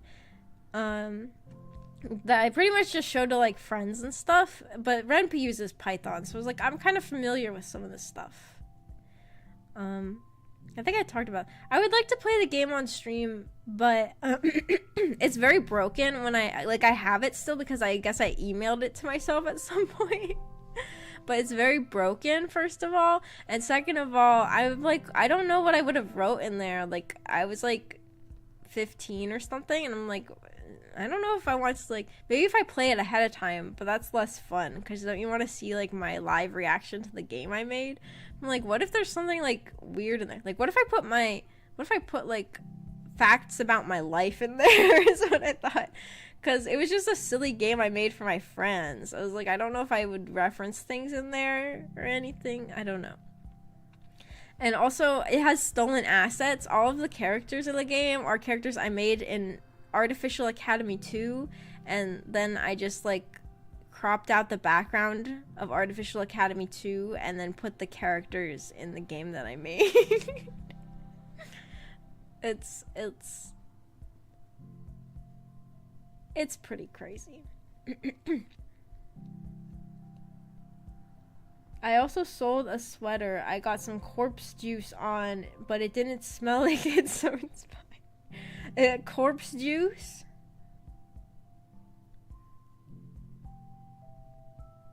Wait, I didn't see the message earlier. It's fine, Maggie. As someone without a brain, neuroscience is basically a different language to you. Oh my goodness, what a burn. Well, it is. I hate neuroscience. I'm only taking it because, like, my school has, like, things, like, my school is, like, funny. It has, like, certain things that, like, you have to take, like, classes that will improve your, like, different skills. And one of the skills is, like, reasoning or something. And then it has a list of classes that, like, everybody has to take a class that improves reasoning no matter what your major is. And, like, I was having a really hard time finding classes that fit into my work schedule that qualified for that. So, and neuroscience was only one of the only ones. So I was like, I'll take neuroscience, but I don't think I'm gonna do good in it. And I'm not doing very good in it. It's really hard.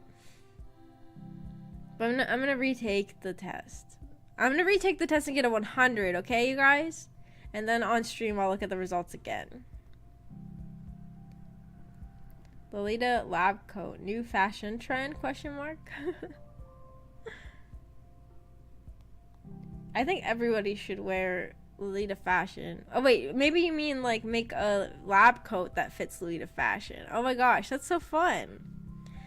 I can imagine it now, like a pink lab coat with like bunnies and cherries and stuff on it. Or like teddy bears or something.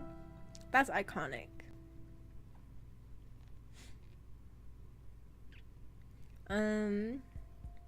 So those are pretty much all the classes I'm taking this semester. I'm taking less classes because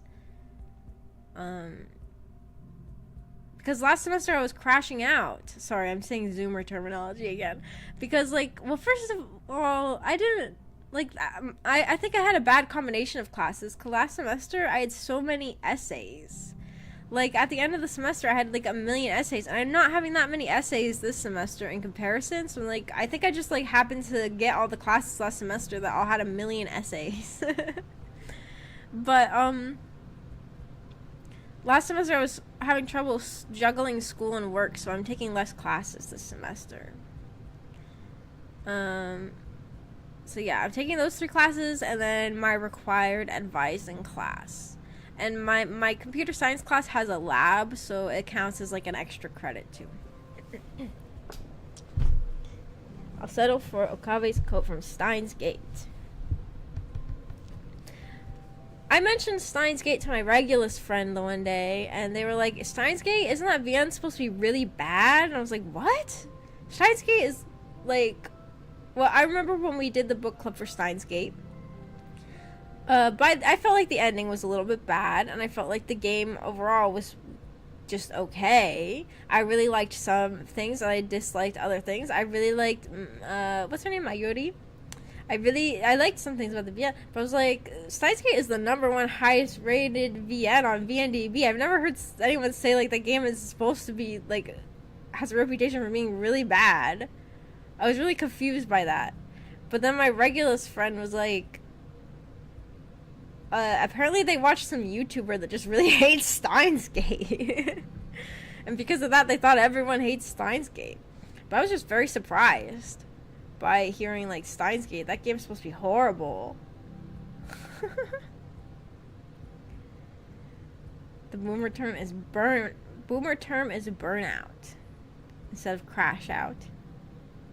Joseph Anderson dropped Steins Gate recently and started Umineko instead. That's the YouTuber they were talking about, Joseph Anderson. I'm pretty sure.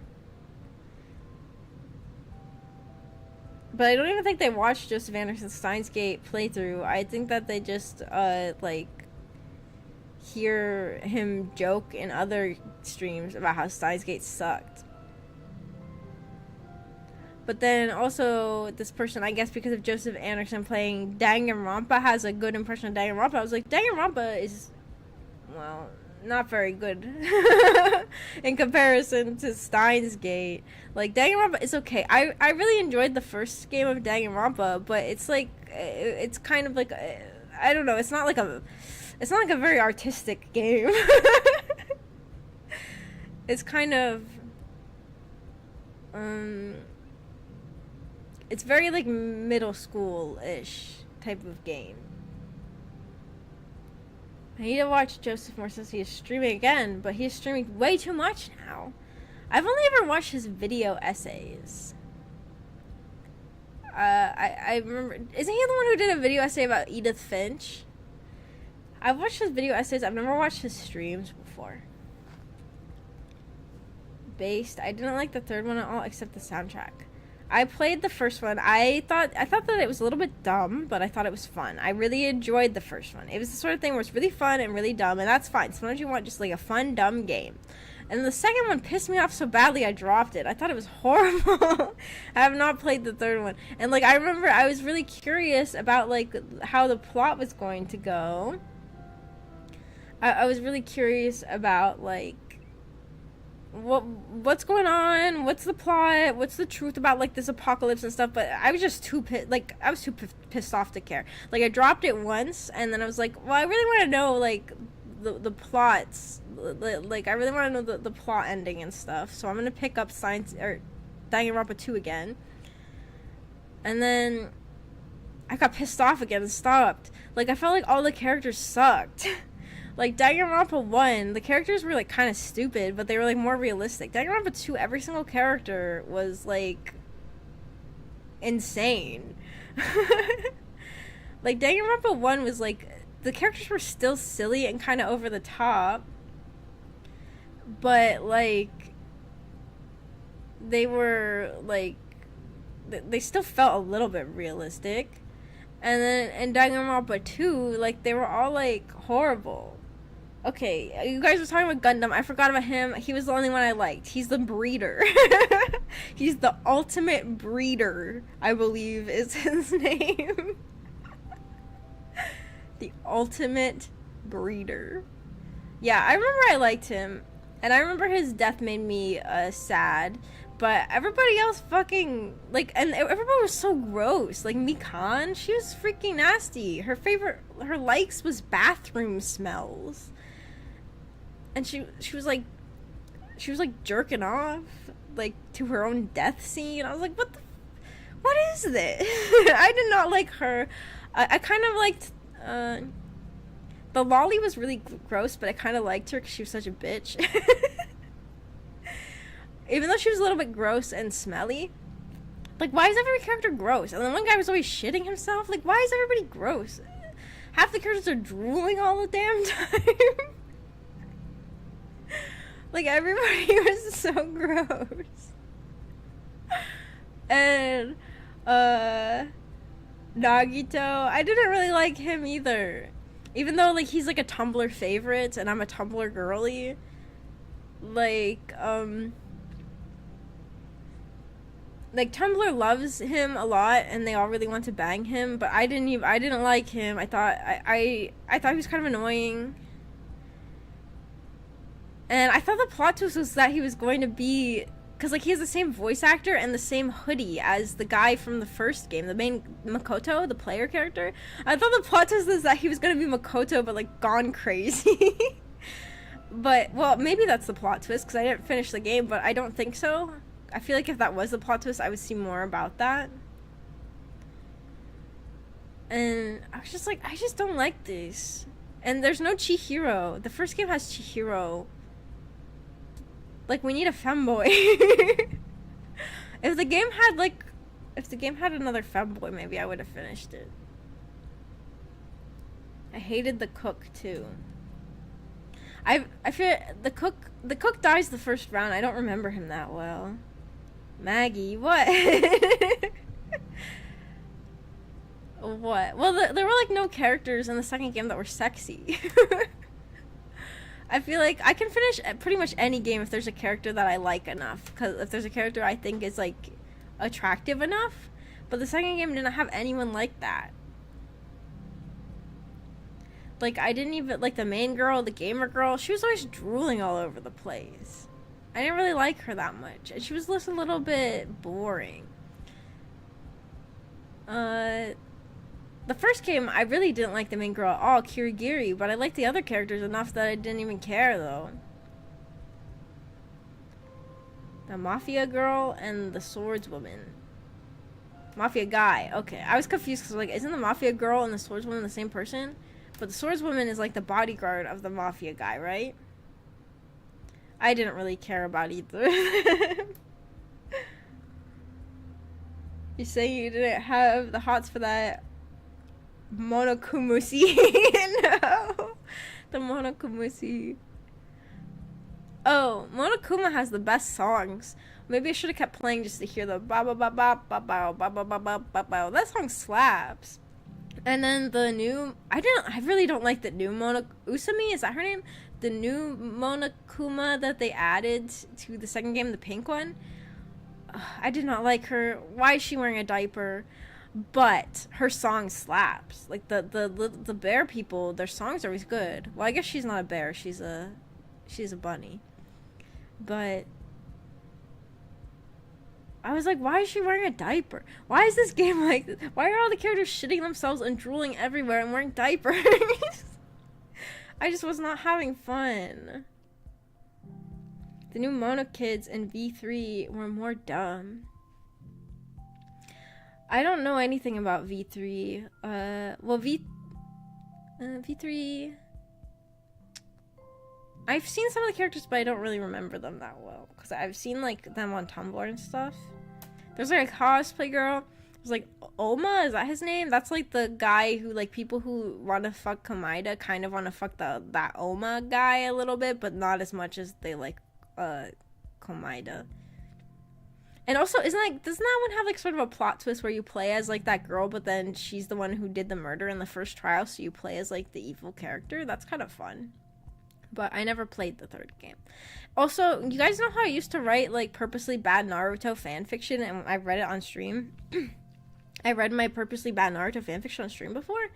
I guess somebody, like, was really desperate for porn of the oh wait, the Mono Kids. You're talking about the bears. I forgot. I thought the characters. But, somebody's really desperate for porn of, like, the characters from Danganronpa 3, so they messaged me on that account, like, where I wrote the purposely really bad fanfiction, and they were asking for, like, forced feminization. Like, they wanted, like, a fetish story of, like, the girls from Danganronpa being forcibly feminized. Like, forced femme fetish, but of girls. Like, usually forced femme fetish is, like, guys being forced to be feminine, but this is, like, girls who are tomboyish being forced to be feminine. And I was like, why are you messaging somebody, first of all, who writes Naruto fanfiction, and second of all, who, like, writes really bad, like, And third of all, I didn't even write porn.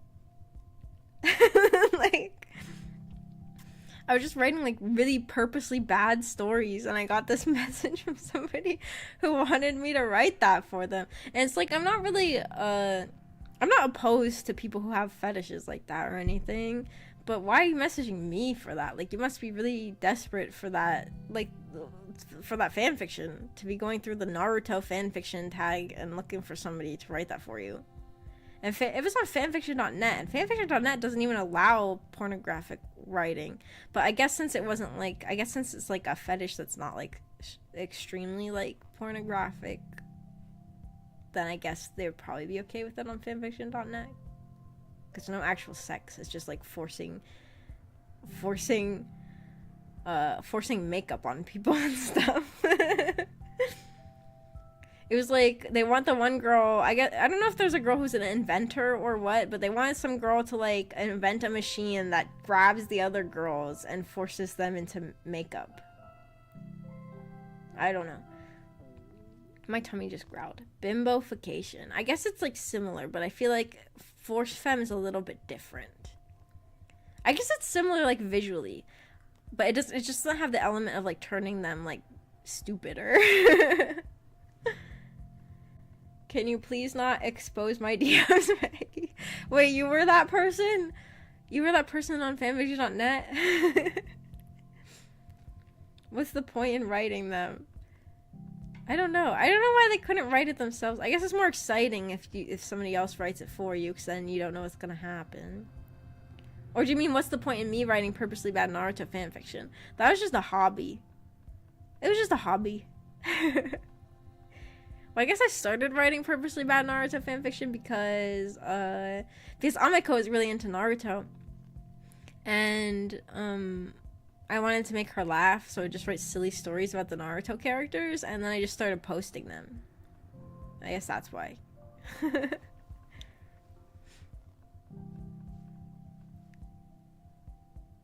It's not your hobby, it's your destiny.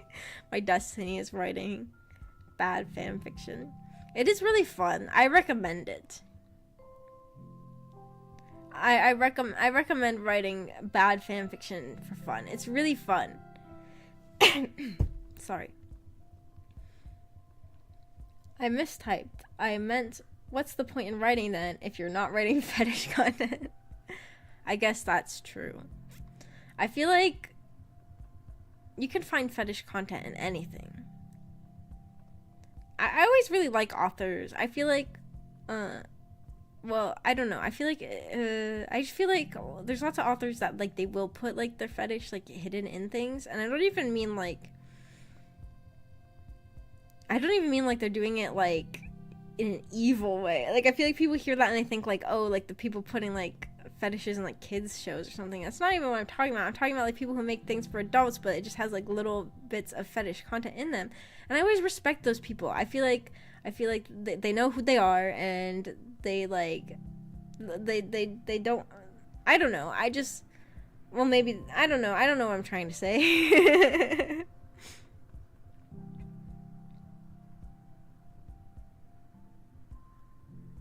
I just think it's fun. I guess, I don't know.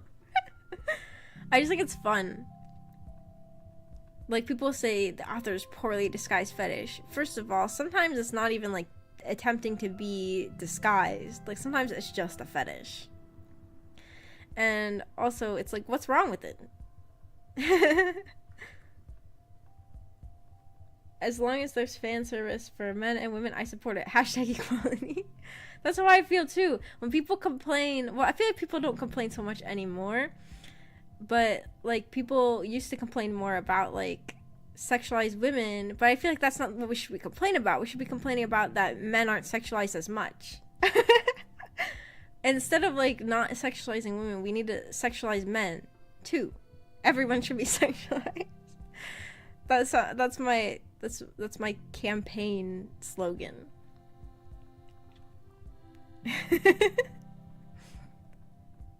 Everyone should be I feel like maybe that's weird to say. I don't know what I'm talking about. Maggie 2028 running on a sexualization of everybody campaign. Personally, I think the world is way too over-sexualized. I don't know. I'm trying to think. I guess, I can see both sides, I feel like, of that. But it is a thing where I just like to see it. I just like to see it. I don't know. I don't know. Like, if I'm playing a VN, even though I don't usually like the H scenes in VNs, I would just rather play a VN that has H scenes, just so I can, like, look at it for a second. Even though I don't usually enjoy the H scenes in VNs, because they're usually, like, not my taste. I still would rather they just be there. I don't know why. I guess I'm just a pervert. Wait, speaking of perverts, can I talk about my scary experience? Wait, that's starting it off like that sounds like really bad. Like I'm going to talk about something really traumatic. But, well, it was something weird. Well, I guess I'm having like a Men Harrow episode or something. Well, well, here's what, well, I can say where it started. This all started when I decided that I was going to go through VNDB and go through everything tagged as Nakigay, which means crying game, and download everything that sounded interesting. So basically I was torrenting a ton of VNs. I don't know if somewhere along the way I accidentally got some malware or something, but like I was getting worried about it because, well, first of all, my phone, which is connected to my Wi-Fi, sent me a thing like, oh, somebody from this country is trying to connect to your computer. But I was like, that's just how torrenting works, right? That doesn't mean that anything like malware is happening, because of like torrenting is just other people, like, I don't know how it works, but I think that's how it works, right? Like getting a message like that when you're torrenting something, that it's not really bad, right? Or is it? But anyways, I got a message like that. Like, somebody from this country is trying to connect to your network. But I just was like, oh, well, that's just how torrenting works. Maybe I'm wrong. But anyways, after that, though, I was, like, still a little bit on edge about it. I was a little bit like, did I download something bad? And then all of a sudden, out of nowhere, I got a friend request on EA. I was like, what the hell? Why would anybody know my EA username unless my computer is hacked? Okay, sorry, this is getting really Menhera. I'm probably not talking from a place of reality. But I was like, that's weird because I literally have 0 friends on EA. I only use it to play The Sims 2. And so I was like, I don't know if this means something bad's happening, but I guess that's where like the seeds of paranoia started to seep in. So this is only like vaguely related to what ended up happening. Then I took a nap and I had a dream that I was being stalked, and I was being stalked by somebody on stream. It was someone from stream, and I didn't know who they were, but it was scary. It was a scary dream, but it was also kind of funny because they this person, like, we resolved things in the end because I was like, listen, I'm not the best Oshi. I barely ever stream. They kept saying, like, they kept calling me their Oshi, and I was like, I'm not the best Oshi because I barely ever stream. Like, I'll help you find a different Oshi. Like, I was literally, like, trying to find them a different VTuber to stalk in the dream. And they were, like, telling me what they like. I remember there was actually even a specific VTuber who exists in real life, who's in Niji Sanji. I won't say exactly who it was, because that seems weird. But I remember, like, we pointed one specific VTuber for them to start stalking instead of me. And then, like, the dream ended, like, when we were resolving that. So then I woke up, and I was still a little bit scared, because, I mean, even though the ending of the stream was silly, ending of the dream was silly, most of the dream was scary, stalking experience. So I was still a little bit on edge about that. And then something happened. I still don't know if it's real or fake. I'm gonna whisper it now, because if it's real, I don't know. But, I kind of think it might be fake because it sounded real, but I'm like, I've never had a... So basically what happened is I went into my bathroom to wash my hands after, because I was like cooking something. And my bathroom it has 3 windows. 2 of the windows have curtains, but there's one window that's like pretty much entirely like blocked. Like you can't see through it because of the sink is there. It's like blocking it, and also like it's like down low, and I'm on the 3rd floor. And oops, maybe I shouldn't have said that. If somebody's stalking me, they know what floor of the house I'm living on. Never mind. Well, anyways, I just thought like it's unlikely that somebody's ever gonna like look through that window in my bathroom, so there's no curtain on it. Maybe there should have been, but also like I didn't have any curtains. I was like, I'm gonna buy a curtain eventually, but I was like putting it off. But anyways, I walked in there and I looked through the window and I thought I saw like, because like there's some stairways that lead to the balcony. Because like I have a balcony outside and there are stairways that connect like all the balconies in my apartment, and it looked like there was like a hand with a phone reaching up recording through my window. And I was like so scared, I literally was like ah, and I ran out of the room, but then I went back and it wasn't there. But if I screamed, since I said ah, the person probably left. But then I was like, I think I hallucinated that, because the more I think about it, why would that be happening? But I don't know if it's real or fake, and basically I've been like in a state of like paranoia and schizophrenia ever since. So I don't know, that's kind of a scary story, but I don't know if it was real or not. Does anybody have thoughts? Was that real? Was that real? But it was like, I was like, first of all, it happened like literally the second I entered the bathroom I was there. So that means that either somebody was like recording inside of my bathroom and they were like just hoping to get lucky and I would be in the bathroom, or somebody just was recording my bathroom because they wanted to see my bathroom and like not caring if I was like, why would that be happening? And I was like, it was just a hand like reaching up. Like, that's weird. I was like, I don't know if that was real or not, but basically I've just been really scared for the past 3 days. Basically I was really scared for like 3 days, like not knowing if it was real or fake and questioning my grasp on reality. But I was like, I probably just imagined that because it was after the stalker dream. Like, I can see how the torrenting experience put in the seeds of paranoia in my brain that led to the stalker dream, which also led to hallucinating.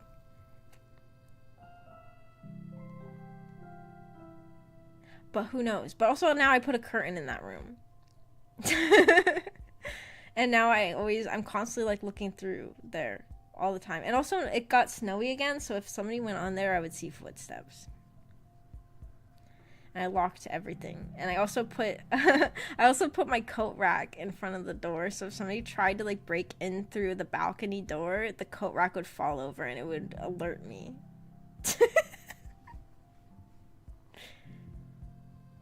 Now you need to join Niji Sanji and apologize to atone for what you did in your dream. No. Oh my gosh. Do I have to join Niji Sanji just for that? I stream top 10 VTubers to stalk instead of me. It's more of a sad story in many ways. Is it sad because of my mental illness? Well, none of us are real for one thing, so this is just another thing that's all in your head. Yeah. Well, I think I imagined it. Because it just seems so unrealistic that would be happening at that exact moment. But I'm like, I don't know for sure, so I still took precautions. Maybe I shouldn't have talked about this on stream. It's a little bit crazy. But to be fair, what I would change is that your torrent stalker also lives in your area to physically stalk you if it's real. It must be a different stalker. Don't worry, Maggie. Oh my gosh. Well, the thing is, like, I didn't... here's how my brain works. I actually, like... It's not necessarily that I thought that the person who did that was somebody who was connecting to my network via torrenting. It's just that it's similar to, I had another episode of mental illness in like 2016 or 2017. I guess it would be 2017 probably. And it started with me scraping my leg, and then like sometimes I just get like crazy. I scraped my leg, and then I thought that like it was healing improperly, and I thought like it was infected, and then I started Googling a lot about it being infected, but through that I stopped being worried about the leg and gained a separate paranoia that I was going to have a heart attack. And then I didn't sleep at all for like 5 days. Well, like I barely slept. I slept in like 3-hour periods because I thought I was gonna have a heart attack in my sleep, and I barely ate anything because I was worried that my arteries were all clogged. And it was like a legitimate like mental episode. Like I had to like I was like telling everybody like that I have to go to the hospital and stuff like that, but I couldn't drive and nobody would take me to the hospital because they all knew it was just a mental episode. But also everybody's being kind of mean to me. Like obviously I was having like a mental health episode and everybody was like just being mean about it. So I'm kind of bitter about that. But like it's similar to that where like the paranoia started with the torrenting thing, but it turned into a different paranoia. Like I didn't think that person was from the torrents. It's just like because paranoia started somewhere, you know? Maybe I don't know if there's a mental illness for this or what's happening, but I do have schizophrenia in my family, but I don't think that's schizophrenia. Maybe it is, I don't know. My aunt has schizophrenia. I don't know.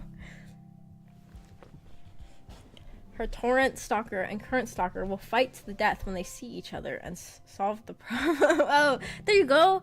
That's a great idea. You always need 2 stalkers. If you have a stalker, just get another one and they'll fight. Doesn't sleep because you're afraid of having a heart attack. Dies of heart attack from not sleeping. I know, right? That period, I was so crazy. First of all, I remember the media I was watching that period very well. I watched Devilman Crybaby and I loved it. I remember thinking I have to watch Devilman Crybaby because I'm gonna die soon. Because everybody's talking about this anime and I really want to watch it. So I have to watch Devilman Crybaby now before I die. And then I also remember I would always fall asleep to the Vine Sauce member, Rev Scarecrow. He was streaming the game The Forest. I think he was streaming it with Mike. Mike is more popular now, actually. Back then he was like just debut. I don't think you say debut for like non-VTubers, but they were playing The Forest. And I remember I would watch those. And I remember I wanted to send him a message, like, thank you for being there when I'm going to die. No, I didn't want to say that. No, it was after the mental health episode ended and I realized it was all, like, just a mental health episode. I wanted to message him and be like, thank you for being there and giving me comfort while I was going through a mental health episode, I guess. Because his streams were, like, the only thing that gave me comfort. Devilman Crybaby isn't really a very good show to watch if you have extreme anxiety and are having a mental health episode, is it? I don't think it really is. But that's what I watched. And then also I called, like, I was, like, trying to find a, like, doctor that you can talk to on the phone, and I called one of them, but then they were like, do you have, like, health insurance from, like, Minnesota or something? I was like, oh, no, sorry.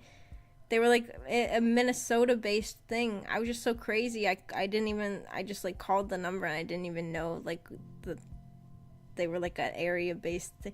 It was, like, a whole thing. But anyways, this is reminding me of my current mental health episode of, like, thinking that I'm being stalked. But I don't think it's real. But what if it is real? I don't know. You gotta get the stalkers to fight. It's like in the Ring and Ju-on crossover movie. I don't know about that. Is that the one that they reference though in the Chainsaw Man opening? I don't know. Health anxiety is a thing. But it's also like I also have the paranoia about being stalked, so I don't know if that's the health anxiety or what that is. Maybe it's just regular anxiety. But yeah. And then I was talking to Amiko on the phone about my stalking thing and she was not helping. She was like, I was like trying to decipher like who it could be. I was like, who would be doing that? Like one of the neighbors or something? And she was like, well, it could be anyone. She was like, anyone could be stalking you. Don't you order DoorDash all the time? She was like, or it could just be a regular stalker. She was like, I was like, bro, this is not helpful.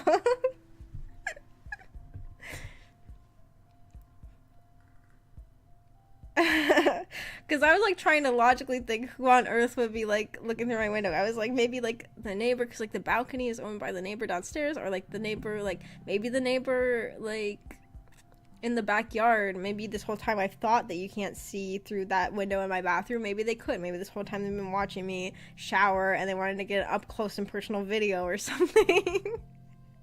I was like trying to think logically of who would be doing that. Who would be doing that.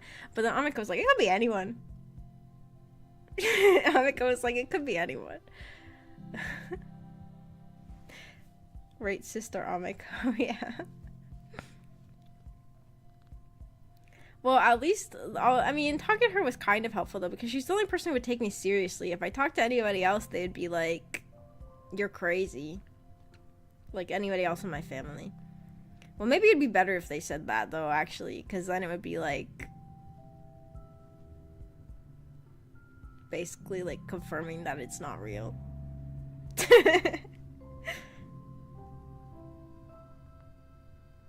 I think I'm being stalked and will die. Lucky. Lucky. But for real, if it's an actual problem, there are resources out there to help. I don't know. Oh my gosh! And this reminds me that the other day, Amiko got when she was at work, somebody gave her a tip, and it was like a $1 bill, and it had written on it, "You are being gang stalked." So maybe we're both being gang stalked. But actually, she said that the people who gave it to her, like college-age girls, and she was like joking with them about it. Like, I guess they aren't the ones who wrote it. They probably got the bill from somewhere else. Like, it just got passed around. Somebody else wrote "You are being gang stalked" on it. She said that she was like joking, but I was like, what if the girls who gave it to you are the gang stalkers, and they're like they gave it to you as a joke, and they're just trying to throw you off their trail by joking about it to your face? No, I don't actually think that, but I just thought it was kind of crazy that she got a bill that said "You are being gang stalked" on it. But I feel like when people think they're getting gang stalked, usually it's people with schizophrenia who aren't actually being gang stalked. The subreddit r/gang stalking is such a sad place. It's people like with severe schizophrenia, like playing on each other's delusions. You can't talk them out of it. If you say it's schizophrenia, they'll say, well, statistically more people get stalked than get schizophrenia. But they're not looking at the statistics of like gang stalking. Gang stalking is not going to be anywhere near as common as regular stalking, and also not anywhere near as common as having schizophrenia. And they think that they're being taught, like that the stalkers have implanted chips in their brain that can talk to them, and that's how they hear like auditory hallucinations. They get auditory hallucinations and they think it's their stalkers talking to them through chips they put in their brain. It's like, no, you have schizophrenia. And they call it like Vicha or something. I don't remember exactly what they call the chips in their brain, but they have like a whole word for it, and it's just like you can't talk them out of it. And even if they like are diagnosed with schizophrenia, they think that the gang stalkers are the ones who like forced them like into like some of them will talk about like being in inpatient mental health treatments and stuff like that, and they think that like the gang stalkers like force them into treatment or pretending to be doctors, or that the doctors are like in on it. You can't talk them out of it. It's so scary and sad. And then I think some people on that subreddit are just people who want to like fuck with people too, like people who are like going in there specifically to mess with the schizophrenics. It's a really scary place. r/gang stalking. I think it's just a stupid joke. Oh, I guess it probably is a joke. I didn't think about that. For some reason I thought like a schizophrenic wrote it, or somebody trying to mess with a schizophrenic, but I guess it was probably just somebody joking. I don't know why I didn't think about that. That's definitely the most obvious answer. You can't let yourself fall into that loop of thought. Yeah. Like you can't talk them out of it.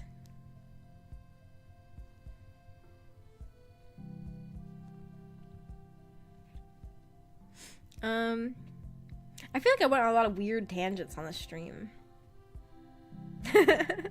I talked a ton about a documentary. I talked about my classes. I talked about my paranoia that I'm being stalked, which I think it was a hallucination now. The thing is, it might not have I didn't even think it was a stalker at first. I thought it was just a pervert. Who, like, I really thought it was just, like, the neighbors across the street just could see me when I thought they couldn't and were just being a pervert. But then Amiko was like, Amiko was the one who basically implied it was a stalker. Okay, maybe Amiko wasn't helpful at all.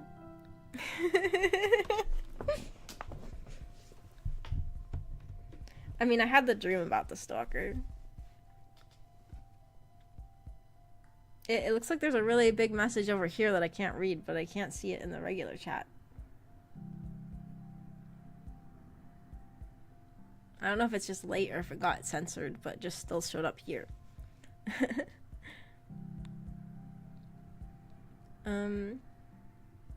Hey, wait, but me talking about this paranoia and stuff, it fits a lot with the book. See, I'm tying it all together because Harrow is hallucinating the body. Harrow is hallucinating the body.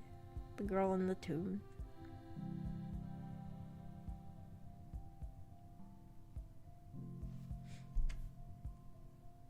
I don't know if I have anything else to talk about. Maybe we should end the stream soon. I'm trying to think if anything's going on in my life. I've been really worried about, well, I don't know if I should talk about this. Well, it's got resolved, so I guess I can talk about this. But I was really worried about money because my hours at work got cut a lot. And I was making less than I need for my rent, which is scary. But, maybe that's honestly, like, it's sort of a thing where even, like, having something you're stressed out about makes the paranoia worse. So maybe being stressed out about that made that delusion happen. But anyways, so it was like a hard month because of that. But what happened was that I got approved from my school to, like, they're gonna send me, I have extra loans, they're gonna send them to me so I can spend it on rent. So that got resolved. But basically I've just been spending most of the month being really stressed out because I've barely been getting any hours at work. Being stressed out about money.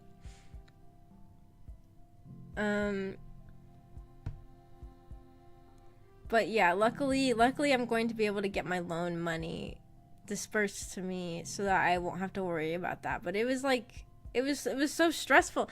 But also my mom did something really nice for me because I kept talking to her about how stressed I was about money. And then, like, the one day she picked me up from work, because she does it sometimes if she's in the town I live in. She'll be like, do you want me to pick you up? And she was like, I just have to buy a few things first from the store I work at. I was like, okay. And she just bought some things, and then we got to the car and put the groceries in the car, and she was like, actually, those groceries are for you. She bought me a bunch of groceries as a surprise because I was worried about money, and I was so happy. It was so nice.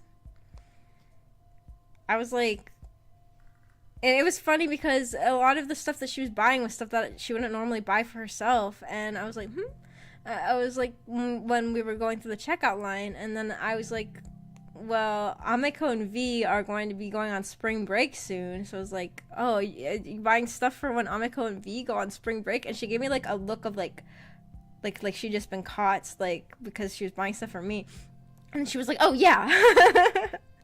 But then when we got to the car, she revealed the surprise. But I almost accidentally ruined the surprise.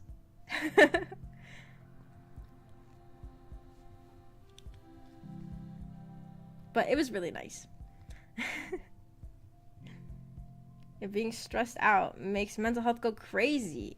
It's an infinite feedback loop. Yeah, that's nice. It wasn't a very interesting story telling you guys about my mom buying me groceries, but it's just something that happened that I was excited about when it happened. It was a very nice thing for her to do.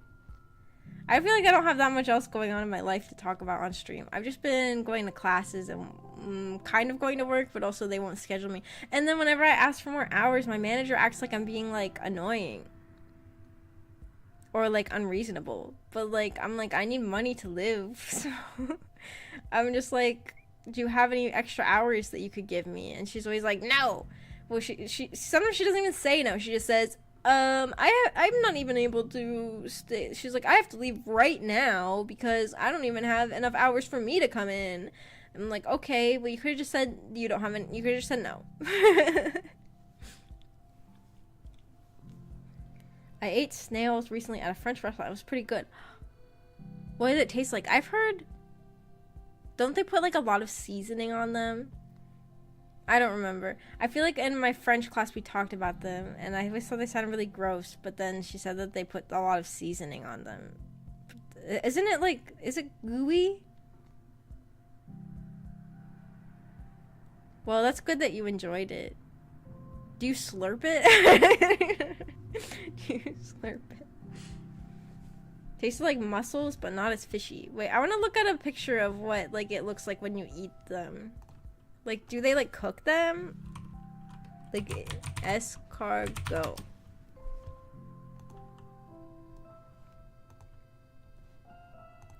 Do you like slurp it out of the shell?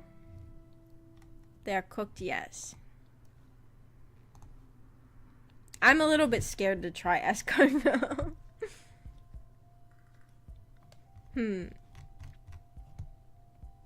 No, it was on a plate. Oh, all these pictures, they look like they're in the shell, and you slurp it out of the shell or something. I don't know.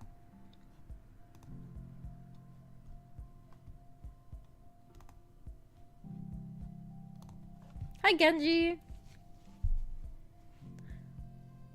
I hope your family situation is going okay.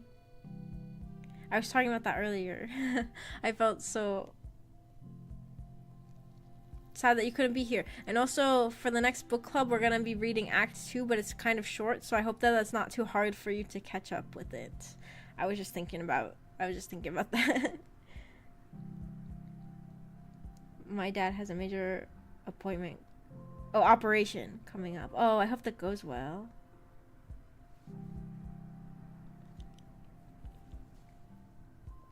We could just find them on the ground and slurp them for free. I don't think that you just eat the snails as they are on the ground.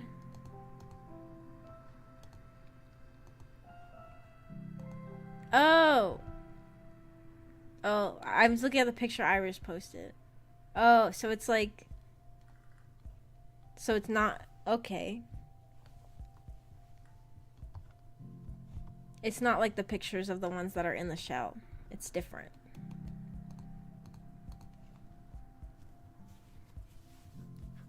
We're talking about mental breakdowns. I don't even know if I should have started talking about that. I just talk about the weirdest things after we stop talking about the book every stream. I guess I just have weird things going on in my head, I guess. I don't know. What do other VTubers talk about? Do they just talk about, like, what do they talk about? Well, I guess if you're in an agency, you get to talk about lots of fun things because you have like a bunch of coworkers and you can talk about, oh my gosh, I'm going to do this with this senpai later. And you can be like, oh my gosh, I'm going to, like, me and this person went and we did this. Like, you have so many, like, you have a whole, like, company worth of friends that you could talk about all the time. So, yeah. Pretty much the same stuff, really. Most VTubers have their little group they make a family with. Lately I've been thinking about, like, why I'm so scared to, like, find indies who are on my level to collab with. And part of it is that if an indie is on my level, it's hard to find information, like, about them. And, like, there's so many indie VTubers who are, like, insane. Like... Like, there's so many indie VTubers who will, like, say, like, the craziest stuff, and it's like, what if I accidentally collab with somebody and I don't know that they're, like, known for, like, saying really bad stuff or offensive stuff or something? That's what I'm scared about. I'm like, I feel like I would have to watch, like, everything they've ever uploaded. Well, not everything, but I'd probably have to watch a lot to not be too scared to collab with someone. Like, if somebody's bigger, then you can more easily kind of get their vibe. But, like, a lot of people who are on my level, you probably won't even be able to find clips of them on YouTube, you know? Like, to get, like, their vibe that well. I have to find, like, I would have to watch their streams. They talk about what their exact location is and how to find them for a Sun meetup.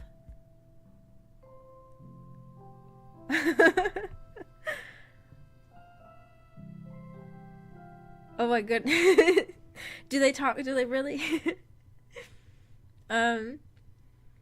It'd be so fun. Lately, I've been thinking about how fun it would be to be on either side of going to like one of those conventions that have VTubers that like you talk to like them on a screen. I think it'd be fun to be the VTuber, and I think it'd be fun to go meet VTubers doing that.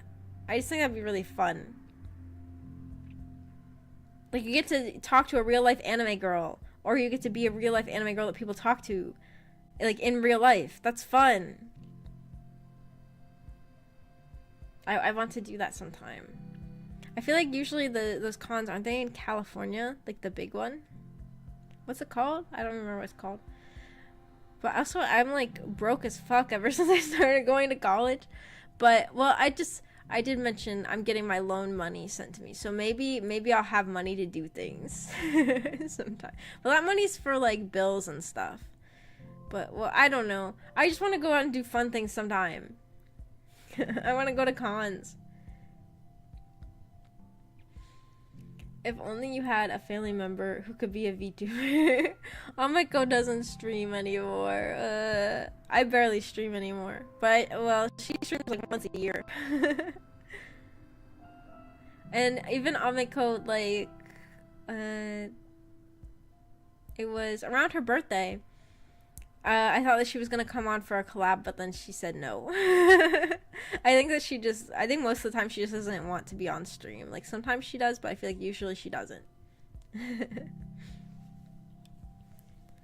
So I'm speaking about mpreg and stuff, really?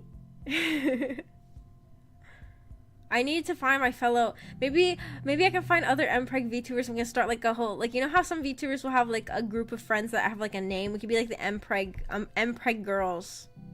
Or something, I don't know. Other mpreg VTubers.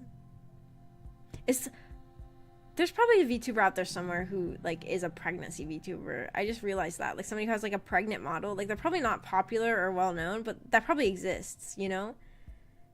There's probably a pregnancy VTuber. I just realized that. They're like, especially like in the Japanese indie scene, you can find like the craziest like fetish streamers that are like doing stuff. I'm like, I didn't even realize you could do this on YouTube. Like, yeah, it's just interesting. Don't be scared to approach bigger ones. Some will collab with all people. Really? There are big VTubers who will collab with me? I'm imagining now if I started collabing with somebody, even somebody on my level, but somebody who's like bigger than me, I would be especially nervous. I would be like,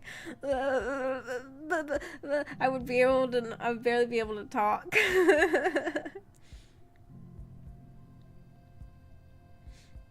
Fun meetup. I didn't know what sun meetup meant. But I was just going with it. You don't want to meet someone too base. I've been seeing big corpo VTubers speak about mpreg and post about it on Twitter. Really? I have to collab with them. Anime Expo K something. Isn't KatsuCon? Is that what it's called? Wait. Katsu. Is it Katsu? Wait, is Katsu a food? Is Katsu like tonkatsu?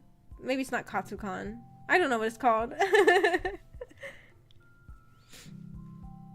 Does katsu mean like fried or something? Because isn't ton pork? Tonkatsu? I don't know. I don't speak Japanese.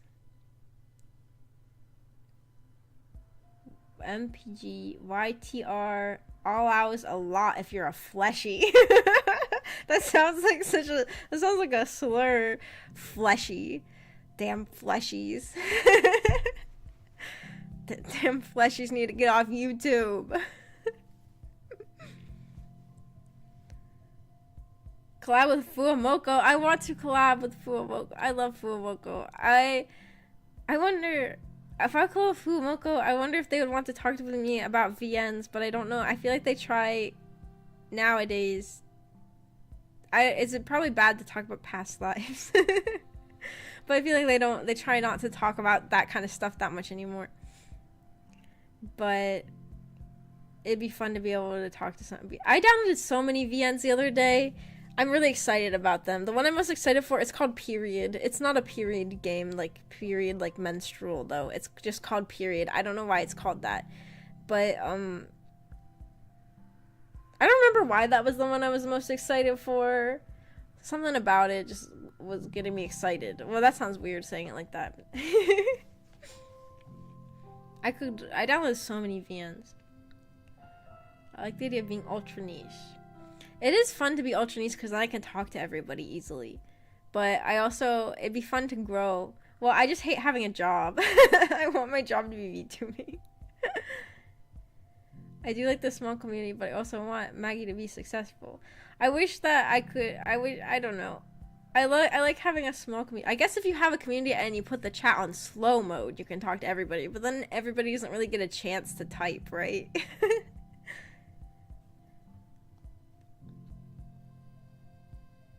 It is a slur. Fleshy is a slur.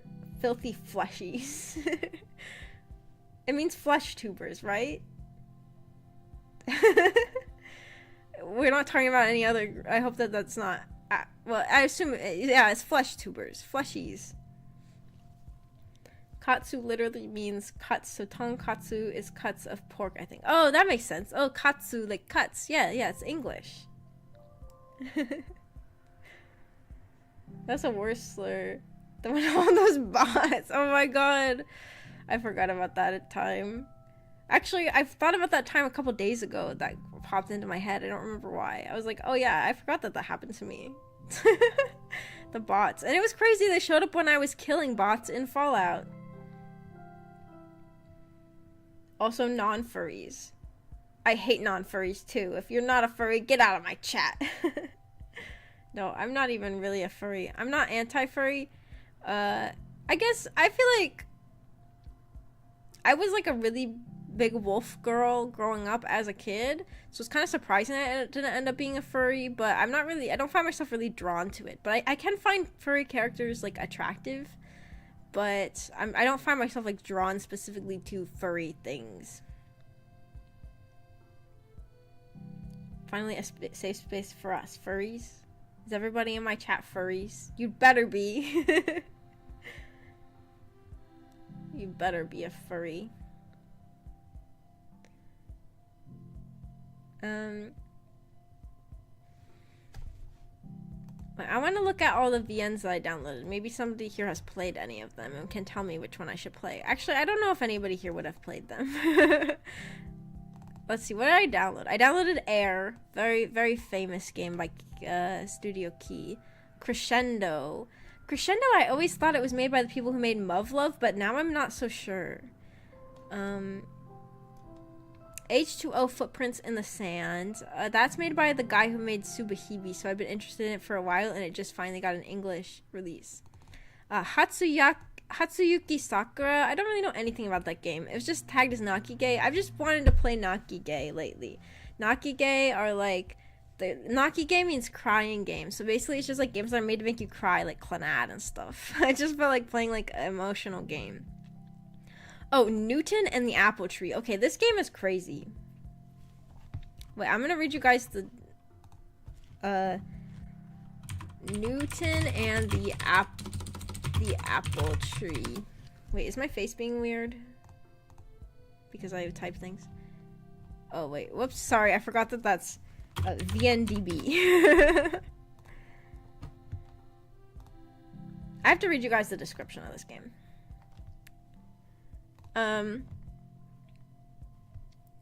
Protagonist Shuji and his childhood friend Yotsuko, while tracking down Shuji's missing grandfather, unexpectedly end up traveling through time. What they witnessed upon their arrival was the presence of a single girl in front of them. This particular girl would go on to be dubbed as the father of modern-day science, Sir Isaac Newton. That's correct. Newton turned out to be a small, flat-chested girl. Unaware of this, Shuji loudly crashed into the apple tree in front of the girl. It was at this moment that our main couple traveled through time, right then and there, that Newton discovered universal gravitation. It's a game about Isaac Newton being an anime girl. I was like, yeah, I'll download that. That sounds great.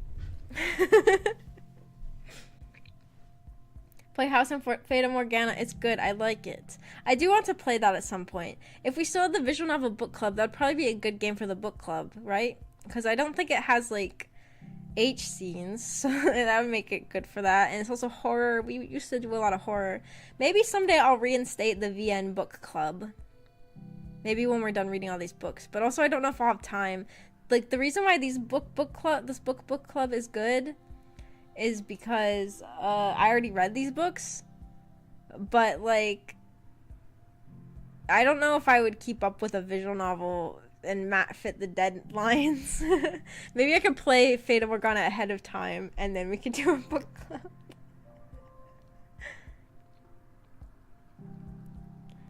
Yeah, it doesn't have H scenes. Sorry, Maggie. No, that makes it good for a book club. That makes it good for a book club. Oh, I downloaded Nie no Hakoniwa, which is, I believe this is, the reason I was interested in this is because it's a horror game made by the company that made Nekopara. It's their first game since the Nekopara series, I believe, and it's a horror game. Sorry, my voice just went, but I'm just really curious about what the Nekopara company is going to produce as a horror game. Nekopara is kind of a horror game if you think about it, but oops, I messed up my Streamlabs a little bit. Nie no what game? Nie no Hakoniwa? Or are you talking about Fata Morgana? I was talking about how the house in Fata Morgana might be good for a book club. But then the game I was just talking about that's a horror game made by the Nekopara team is Nie no Hakoniwa. I'm pretty sure that's what it is. Unless this is a different game I downloaded.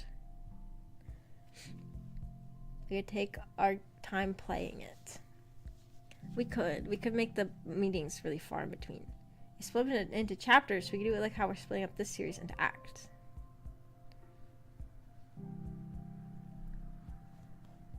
The Nekopara people want Nie. Should I write it in the Discord? I'll type it in the Discord. Wait, let me double check and make sure that that's the correct game. Nie no.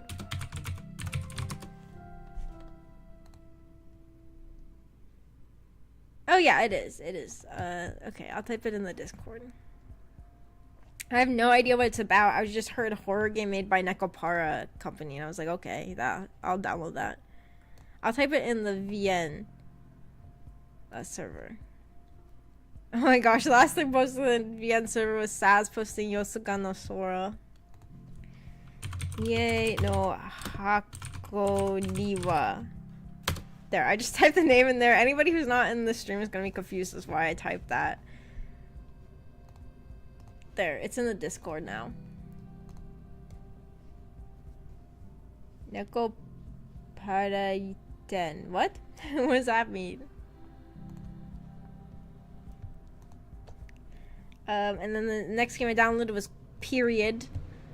I don't know what Period's about. It had a unique art style. I remember reading the reviews, and I think one review or something was the reason why I was intrigued by this game, but I can't remember for sure. But this is probably going to be...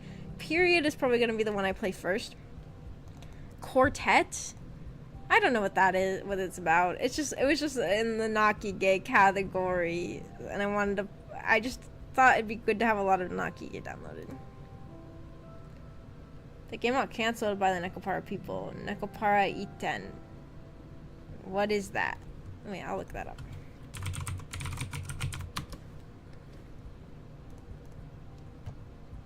Oh, is it a gacha game? Oh wait, no.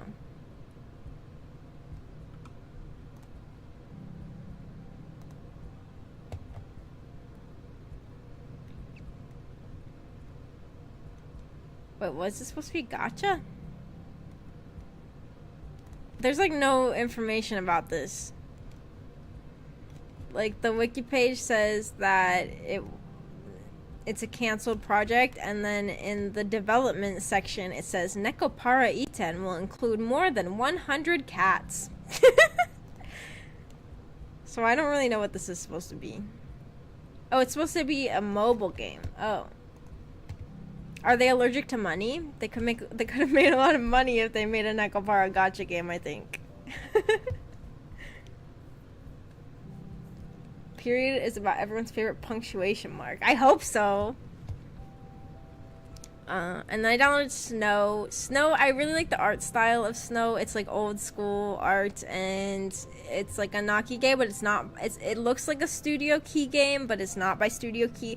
I've kind of, I feel like I'm ready to move to Nakige that aren't by Key, because I feel like their game. I enjoy their games, but they're very long, and they have like a lot of like.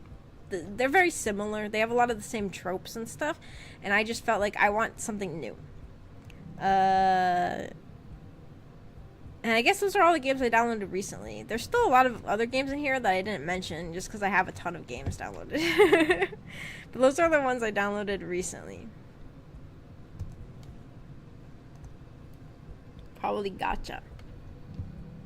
Nekopara has such a... What was that? Oh.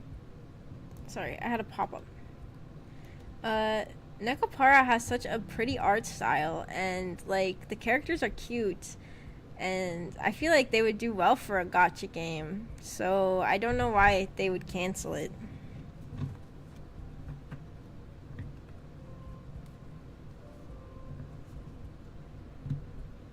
I love the Nekopara art. Me too, it's really pretty. I didn't enjoy the game that much, though. I was a little bit bored. I do enjoy, like, the insane world building of Nekopara, though, where, like, the Nekopara world building goes crazy. There's, like, a whole YouTube video about it that was kind of funny. I won't go too about it, but one of the funny things is that the cats get tail boners. That's just bizarre. The cats get tail boners when they get horny. It doesn't really make any sense, but gacha is a slippery path to go down. It is. I haven't played a gacha game in forever because like I only like gacha games if they have like gameplay, and I like the rhythm gacha games like Idolmaster and stuff, but I had a phone that was like too slow, too laggy for the rhythm games, and then so for a while I didn't play any. And now my new phone, I feel like it could probably handle it, but I just haven't like got back into it. Like getting that phone like made me fall out of those games. Ha ha ha! Wait, they do tail what now? Yeah, tail boners.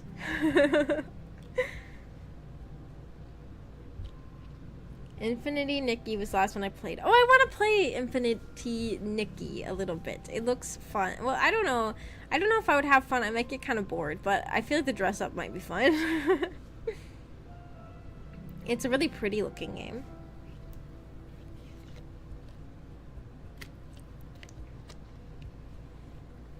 My best friend got me back into Genshin recently, and I will never forgive her.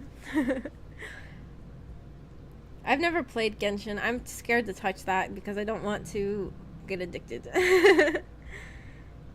I also like on Tumblr I see like the fan community for Genshin, and I don't feel like I like the vibes of the fandom, so I guess that doesn't really draw me to it.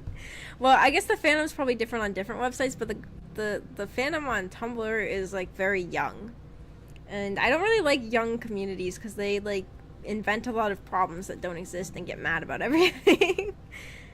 But I feel like on other websites the Genshin fan base is probably different.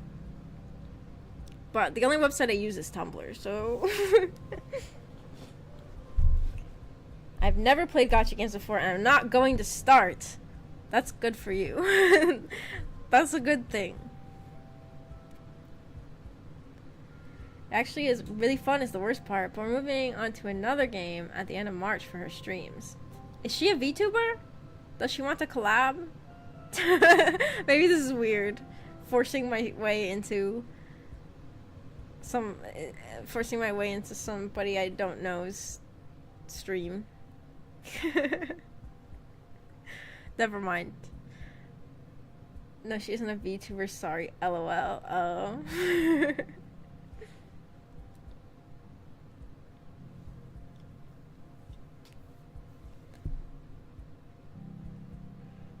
I feel like nowadays, like, so many games that don't need to have a gotcha have gotcha. Like, a lot of, like, shooter games, like, first-person shooter games and, like, battle royale games and stuff like that have, like, gotcha for, like, what types of weapons you get and stuff, don't they? That's just silly. That's just silly. That's not weird. That's how networking works. LOL. Oh. Oops. I should have gotten better at networking. I'm thinking about, like, lost opportunities now. Well, I used to use VTuber Twitter a little bit more, and sometimes VTubers would, like, tag me and stuff, but I just don't like Twitter. I don't like posting on Twitter. I never wanted to, like, respond to things. Like, I would like to collab with them. I just have to, maybe I needed to become more comfortable with Twitter. I just never liked posting on there. Networking? Oh, neckworking. I sure hope it does. Understandable. Yeah, actually, like, my Regulus friend got me to go on Twitter for a little bit, and then people on there were pissing me off so much I deleted it. Twitter is, like, they purposely put people who will piss you off. Like, they get an idea of, like, what type of person you are, and then they purposely will give you people who are, like, the exact opposite, just because they're trying to bait you into getting into fights so that you use their website more. I just got so pissed off I deleted it. And I like Tumblr because Tumblr, first of all, on your main page, you don't see people that you're not following. Like, they don't shove randos in your face. And then they do have a For You page now. The For You page on Tumblr is honestly kind of crazy. They'll shove, like, the weirdest things there. But, like, you don't have to look at the For You page. It's so easy to just see people you're following. And also, Tumblr is just full of old people now, so things are just better. And I also think that most people on Tumblr these days mind their own business. Like, they don't get into fights so much. That's just why I like Tumblr. But, like, also, Tumblr's For You page is crazy. Like, you can look at, like, you could look at a post, like, you have to, like, you can't look at anything for too long, or else they think you love that thing. I always am like, oh my god, they think that I'm into Project Sekai again because somebody I follow who posts, like, fan art of something else I'm into posted something about Project Sekai, and I looked at it for 3 seconds instead of 2 seconds, and now Tumblr For You thinks I love Project Sekai, and I'm getting a million fan art of Project Sekai. Or, like, it'd be worse if it's, like, a text post and I'm, like, reading the beginning of the text post, and then halfway through the post there's, like, a jump scare that this whole time this post has been about Project Sekai. I'm like, bro, I do not care about Project Sekai. Tumblr's algorithm is weird. I like get VTuber stuff though, so it's good for me. Oh, that's good. I was getting, like, the most random stuff on there. How many times do people talk about canceling Twitter, but somehow everyone still uses it? Like, what the hell? Yeah, I don't really get, like, everybody, like, even people who hate Twitter, they still use it. I'm like, just log off. Like, it's not even a good experience. You hate it. You want to boycott it. Why are you there? Like, I don't understand. What are people getting out of it? And also, like, well, I guess I'm just old, but I like Tumblr because it, like, gives you, like, customization. Like, Twitter is ugly. It's an ugly website, and you can only type a certain number of characters in your post, and everything's formatted the same, and you can't really customize your profile to look nice. So, like, I don't really understand going to Blue Sky, because Blue Sky is, like, people are, but I'm like, so you liked Twitter the whole time? You, like, actually liked the way Twitter looks, and, like, the way that the posts work? Because I kind of thought that everybody was just putting up with how ugly of a website Twitter is because they liked the people on the website, but now they're moving to another website that looks the exact same. It's ugly. I don't like Twitter. I never liked it, even when it first came out. I was like, shit is ugly. That was my rant about Twitter.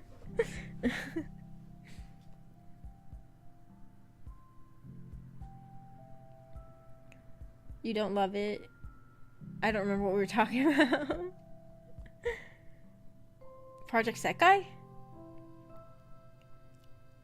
Let me check my notifications then. I never use my home.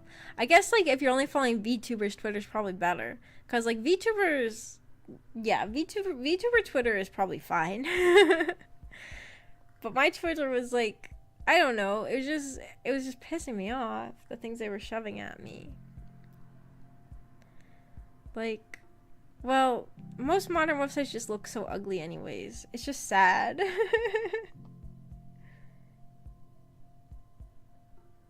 Fata Morgana is in my library. Oh, that's good. Maybe eventually we'll do a book club for it. I don't know. Imagine people will have nostalgia about how Twitter looked. We live in a dark timeline. I bet there will be people like that. Well, I guess it's not ugly to everybody, but to me, I just don't like all these websites where everything is just like it's just like a never-ending like pit. Like you just keep scrolling and it still looks the same, and you can't change what your page looks like that much. Like on Tumblr, you can completely edit the HTML of your page and everything. Like there's no like customization, and they only let you type a certain number of words, and I just don't like it. I just don't like it. And I don't like how the feed goes on forever and ever and ever and ever and ever and ever. It's scary. I don't know. I just think it's scary that you can just keep going forever and they'll just keep shoving more things at your face. I guess I'm a boomer. I signed up for Twitter when it started, I think. I stopped using it for years, watched VTubers, and had to use it again. Oh yeah, I signed up for Twitter forever ago. Like when it first came out.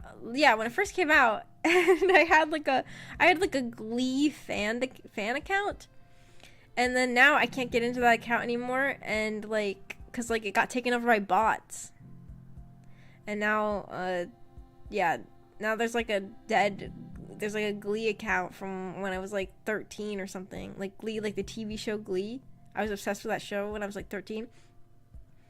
And it's like full of like bots that are like, click this link because it got hacked or something. Maybe it's down. Maybe I don't know if like Twitter like takes down accounts that are inactive for a certain amount of time or something. So I don't know if it's still around, but TikTok is the worst. TikTok is really bad. Yeah, I hate TikTok. I never had TikTok, and I'm glad that I never had it. I mean, I downloaded it once out of curiosity, but then I deleted it because I was not having a good time. But Ameko is always on her TikTok, and it drives me crazy when people are on TikTok with their volume on around other people. I don't want to hear you're like... It's like... It's like it's the start of someone talking, and then it's like playing some song, and then it's like doop doop doop. What's the song of like the cats dancing, like the AI generated cat? Amika watches these AI generated cats dancing. The song's like and then like these AI generated cats, and I'm like, this is brain rot, Amiko. And she's watched AI generated babies doing an AI generated baby fashion show. It's like, welcome to the baby fashion show where cuteness meets fashion or something. I don't know what it is. And it's just like a bunch of AI generated babies. They're dressed up as like Hatsune Miku or something.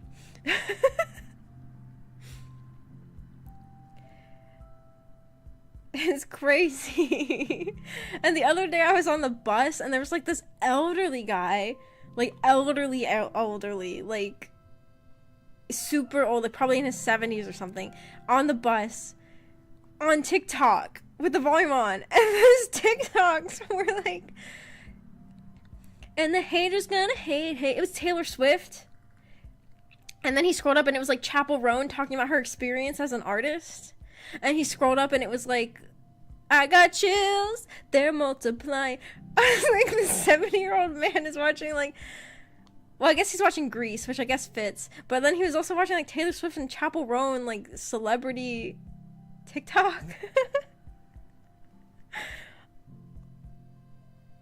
And it was so loud. But I also thought it was just kind of funny that the old man was watching those kind of things. I use Discord at this point for social media. Never had a Twitter. Does Discord even count as social media, really? Because it's like private. Well, I don't know. I don't know what makes social media social media. I just like Tumblr. I'm a boomer. I grew up on Tumblr. What? OMG, I joined Twitter in 2009. Whoa. Glee was great. Glee. I was so obsessed with Glee. On Christmas Eve this year, or last year, at the end of last year, so a couple months ago, me and my mom and V watched like every Glee Christmas special. It was way worse than we remembered. It was not very... The plots were very questionable and like weird and like didn't really make sense. But it was funny. We were having a good time because it was funny to laugh at. I take it back, based on make him keep the volume turned all the way up. I make us succumb to the brain rot. Yeah. That's the song that the AI cats dance to. Oh no, people using speakers in public. Yeah, I hate that. There was actually a guy the other day on the bus. He was playing music so loudly. It was like classic rock. It was like he was probably in his 40s or something. So he wasn't like super old. And the bus driver told him to please turn down his music because it was super loud. And he got really angry and was like trying to fight like this other guy who was telling him to turn it down. Like the bus driver was like, "Can you please turn it down?" And he wasn't listening to the bus driver. And then this other guy was like, "Hey guy, hey, turn it down!" And then they were like yelling at each other. I was like, oh my god. And it was so loud. Like, I hear people play things on the bus all the time, but this was like blastingly loud. It was like, it was so loud. You just reminded me, I saw an old guy who was watching TikToks of big-breasted women, maybe streamers, I don't know, jumping. In public? I was kind of wondering, like, I wanted to think, like, this old guy is just, like, some wholesome old guy who just loves the celebrities. He loves the girly pop celebrities, but I was like, maybe he might be watching because he thinks that they're hot. But also, that's fine. It's not like there's a problem with it.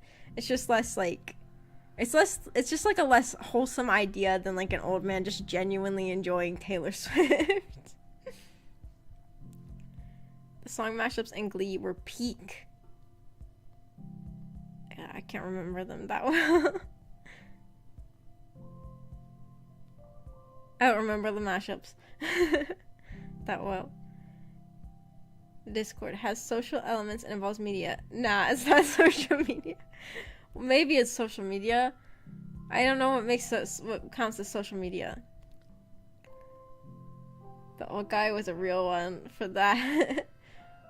Troy's like, damn, you do you, my guy. Yeah, he just watched it in public. I think he was in his 80s or 90s, so old. That is kind of iconic. I mean, when you're that old, too, it's like, what's the point in even, like, caring about, like, what other people think anyways? But, yeah, I don't think there's anything wrong with that stuff.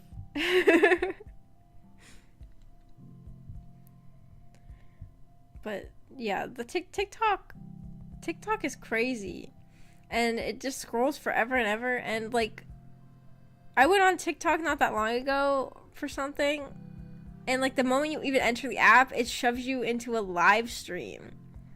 Like, now they're like live streams, and it's like you don't have a second to even think. You don't have a second to like go to the website and like type something. You're just immediately shove things at your face.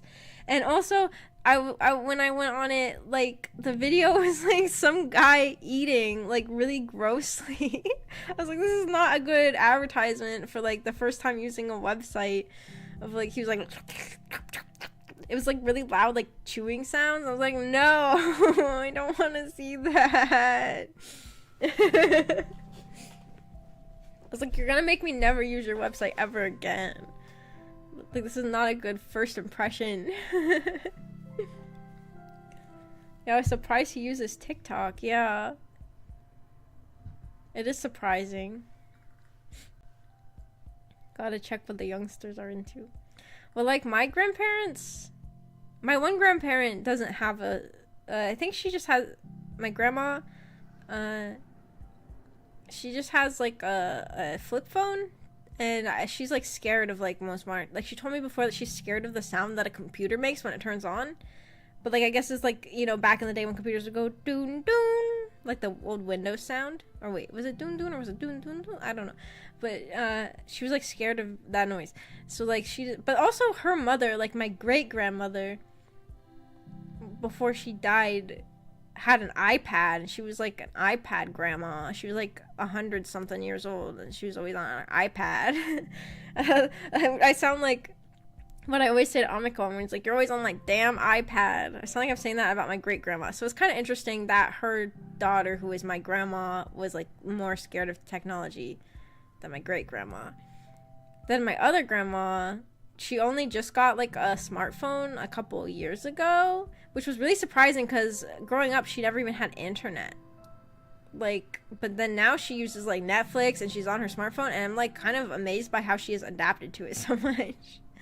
But I don't really know how much she really uses it, or she just uses it to text or what. But I also was surprised that she has like Netflix and stuff and internet. Because like growing up she never had internet. Like I remember that she had like a, well, I remember, I guess she did have like a computer for a little while that like barely worked. It was like an old computer, and like I remember trying to use it when I was like probably like 8 or 9 years old, and being like, I use the computer at home all the time. And then like they didn't have internet, so you couldn't access the internet, and it was like so old that I was like confused.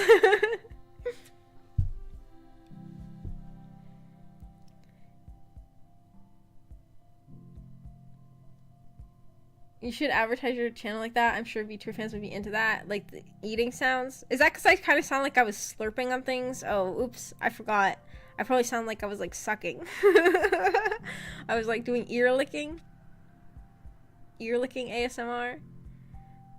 I hate ear licking. I've talked about this before, but on DL sites sometimes I do buy like 18 plus ASMR.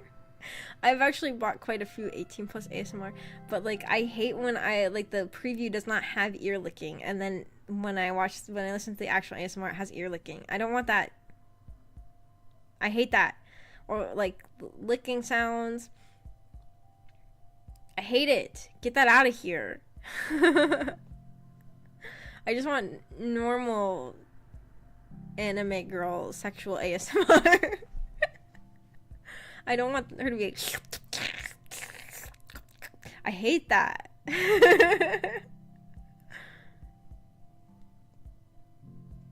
Like, it's the worst. Like, there's this one account on DL site that they have one work that I really, really love. Like, it's one of my favorites. So, like, every once in a while, I'll go on their page and look at their, but, like, their stuff is always, like, two girls at once. And like every once in a while I'll go on their page and I'll try to find, like, see, have they released anything new, and then I'll listen to the previews, and then there's always ear licking, and I was like, nope. And then every once in a while I'll buy one because the preview doesn't have ear licking, and then every single time the actual product has ear licking. I don't want it. I don't like ear licking. Like, the one product that they have with the first one I bought is the only one they have that doesn't have ear licking, I think. I don't want the ear licking. I hate it. Maybe we shouldn't be talking about this. Maybe it's not good to talk about that. My grandma is a Candy Crush grandma. Oh. Oh my gosh, people play Candy Crush, like, at my work, in the public bathroom at my work. You will hear, like, blaringly loud Candy Crush sound effects. It drives me crazy. That's most of my experience with Candy Crush, is hearing like old people in the bathroom playing Candy Crush at insane volumes.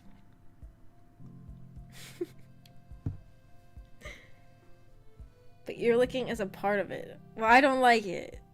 You're free to enjoy ear licking if you enjoy it, but I do not like ear licking, and I wish it would be less common. I feel like, well, on DL site, when you buy it, usually there's several like files. It comes with like several like MP3 files of different, and I feel like at least one of them should always not have ear licking, but a lot of times all of the files will contain ear licking.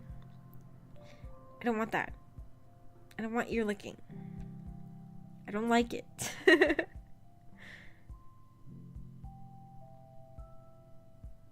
I like can't take it seriously. Like it makes me want to laugh. Like when they're like, I can't take that seriously. And like it's always so loud, and I'm always like, like I can't with this. Not the licking. That's my thoughts on ear licking. If everybody else enjoys it, you're free to. I just don't like it.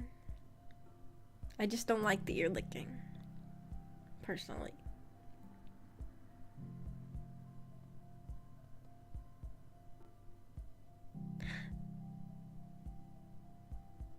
Maybe I shouldn't have talked about that. I feel like I always talk about things that are too, like... I almost said too yabai. I feel like people don't say that very much anymore. Like, the VTuber community used to say a lot more Japanese words, but do people get too embarrassed by it? People don't say yabai. People don't say Japanese words all the time anymore in the VTuber community. That reminds me that lately I've been going on Soshified, the #1 Girls' Generation fan forum website, and reading like really old fan fiction, like SNSD. SNSD is a K-pop group that I really liked when I was a kid. They're like from the early 2000s. And it's really funny reading the old forum comments because people will be talking, they would put so many Korean words in the middle of their sentence, and they would always like they would always try to figure out the ages of everyone else on the forum so they knew if like which person should call the other member like Uni or Oppa or like Hyung or what's the other one? Uni, Oppa, Hyung, or Nuna.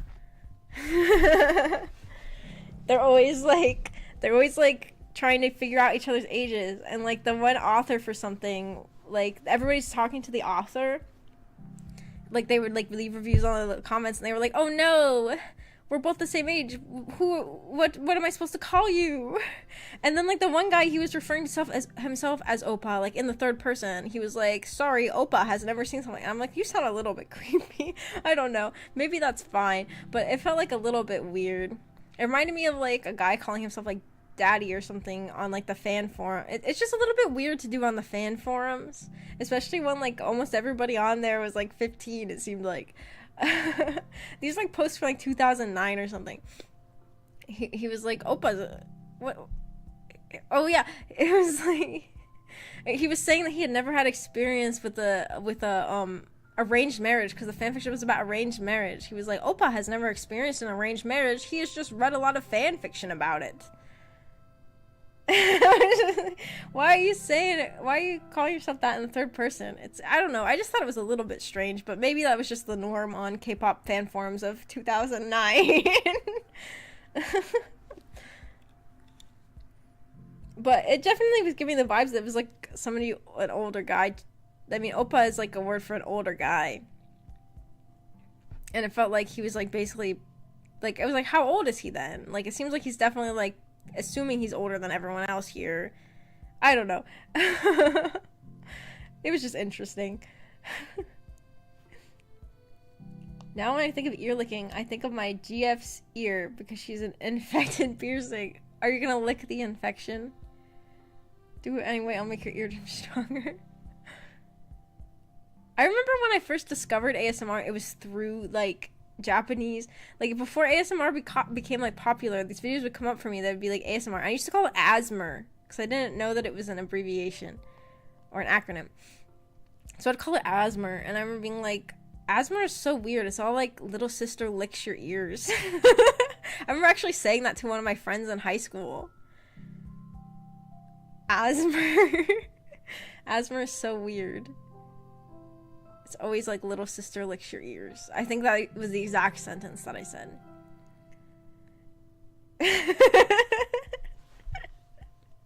And I think that friend didn't even know what it was. They were like, huh? What's that? Anyang. Call them Opai. Oh my god. Opai. German Oppa means grandpa. Oh my gosh. Calling them really old. He was demanding respect. I guess so. Asthma, Emoto, licks your ears. Yeah, those are all the videos that I would see of ASMR, and then ASMR started to get popular, and I was like, oh, it's not like a sex thing. Like, people would just do normal ASMR, like doing your makeup ASMR, like, I almost said touching balls ASMR. That sounds dirty. But I was in my head, I was thinking of like, people touch like Orbeez and stuff. They'll mess around with Orbeez and stuff, ASMR. That's what I was thinking of. But I almost said, as an example of non-sexual ASMR, touching balls ASMR. But like, the first ASMR I ever saw was like Little Sister Licks Your Ears.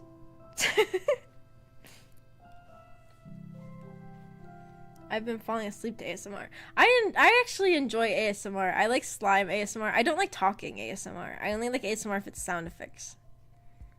Well, actually, I like talking ASMR if it's funny. There are some like ASMR YouTubers who do like funny skits as ASMR, and I will enjoy those, but it's more because I like listening to something funny. But like for like ASMR, I usually like to like listen to nice sound effects. I don't like talking. Like, I like slime videos, and I like clay crushing and stuff like that. That's a little bit embarrassing. I have one ASMR VTuber I listen to. She is not lewd. You can promote her if you want. I don't mind. I always thought that ASMR... I always wondered if I should try to do ASMR, because I feel like ASMR is a good way to grow as a VTuber, because I think a lot of VTuber fans really enjoy ASMR, but I always feel like kind of embarrassed about it. And I don't know what I would do as like a script or anything. Like, I feel kind of embarrassed about trying to do ASMR. I've always thought that maybe if I did ASMR, like, videos, like, not even like streams, maybe the algorithm would pick it up or something, because don't a lot of VTuber fans really enjoy ASMR? Good old balls ASMR. Nothing weird going on here.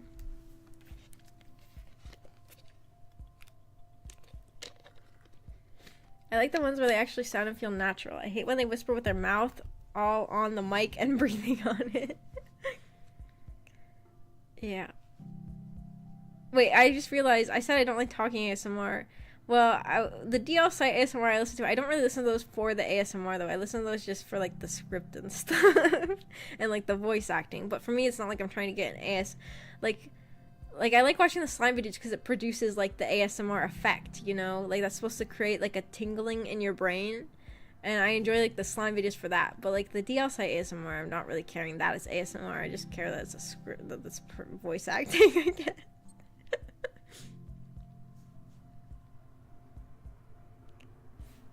Favorite Miari. I don't know if I said that right at all. Favorite how do you say it? Fire? Oh, is it fire? Oh, is it fire? Wait, I don't know. Favorite. Oh, her design is cute. Wait, Everflame group? I've never heard of this group. Is this an agency? Should I audition? Oh, it's just... Oh, they're not looking for auditions?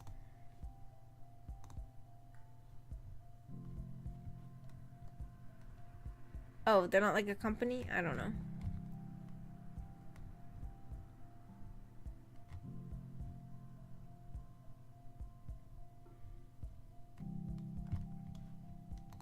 I'm not logged into Twitter, so it's not really letting me look at these pages very much.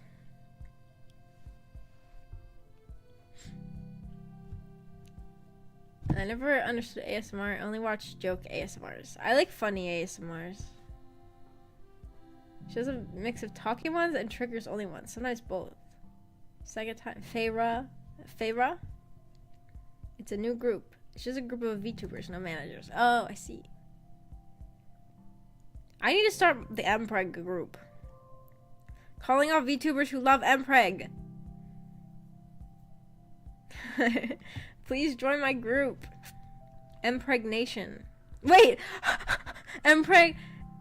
Impregnation? Like impregnation? That's great! Impregnation? That's genius. Wait, that could be the fan name. No, just kidding. You guys are shredding your chat.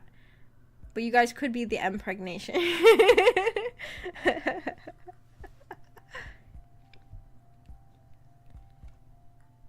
There's a Niji streamers talking about it. 2 of them.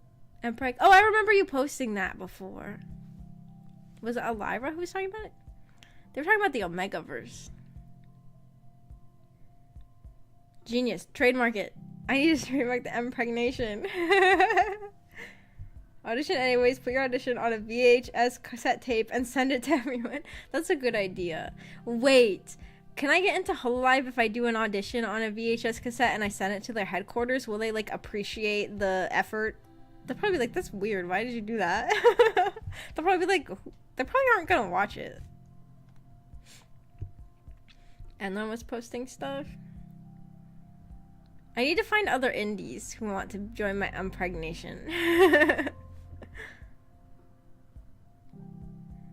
I don't know if Niji Sanji will collab with me, and I feel like I'm kind of scared of those people. I feel like I don't know. I'm like intimidated by them. I should audition like that. Now you need to do it on a vinyl, have it played on a 200-year-old phonograph. They aren't even gonna have a 200-year-old phonograph. They're just gonna receive a VHS tape in the mail. It's gonna look like some like insane stalker is like sending them like a threatening tape. They're gonna be like, what the hell? Like VHS tapes are so like, they're such like a horror thing. Especially these days. Don't worry, they are more scared of you than you are of them. Really? Is that why I've remained a small VTuber? Because everybody's so scared of me? I actually feel like I lost a lot of subscribers recently, and I wasn't sure why, but I didn't really remember what number I was at, but I was like, this number looks lower than what I remember, but I don't know for sure. And then I thought, is it because of my stream title of my Valentine's Day stream? Did they think that I don't know. Well, maybe I'm just being paranoid. I was like, what if they're upset that they think I got a real girlfriend and they are the type who doesn't want VTubers to have a girlfriend or boyfriend or whatever. But also I feel like people who think like that, they don't usually care if it's like somebody of the same sex, right? They usually only are upset if it's like a boyfriend. I feel like usually they don't care if it's a girlfriend. Would they? I don't know.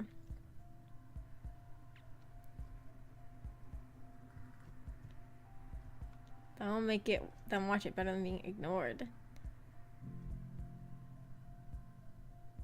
Masaniji is fine. They think you hit like 450. I feel like I might have, but then I feel like I lost a lot. I don't know. Did you been deleting subs, really? But then I was like, honestly, like I feel like people see me and they subscribe to me, but then I don't know how many of them actually watch me. Like I feel like people just see a VTuber and they just subscribe, and they're like, I've never watched this person in my life, and they unsubscribe because like. Well, if there are a lot of new people watching, they don't type in the chat. So, yeah. I'm always kind of like, I don't know if it really matters that these people left because I don't feel like they watched. Maybe they did. I don't know. Maybe they watched the VODs. Are there any VOD watchers?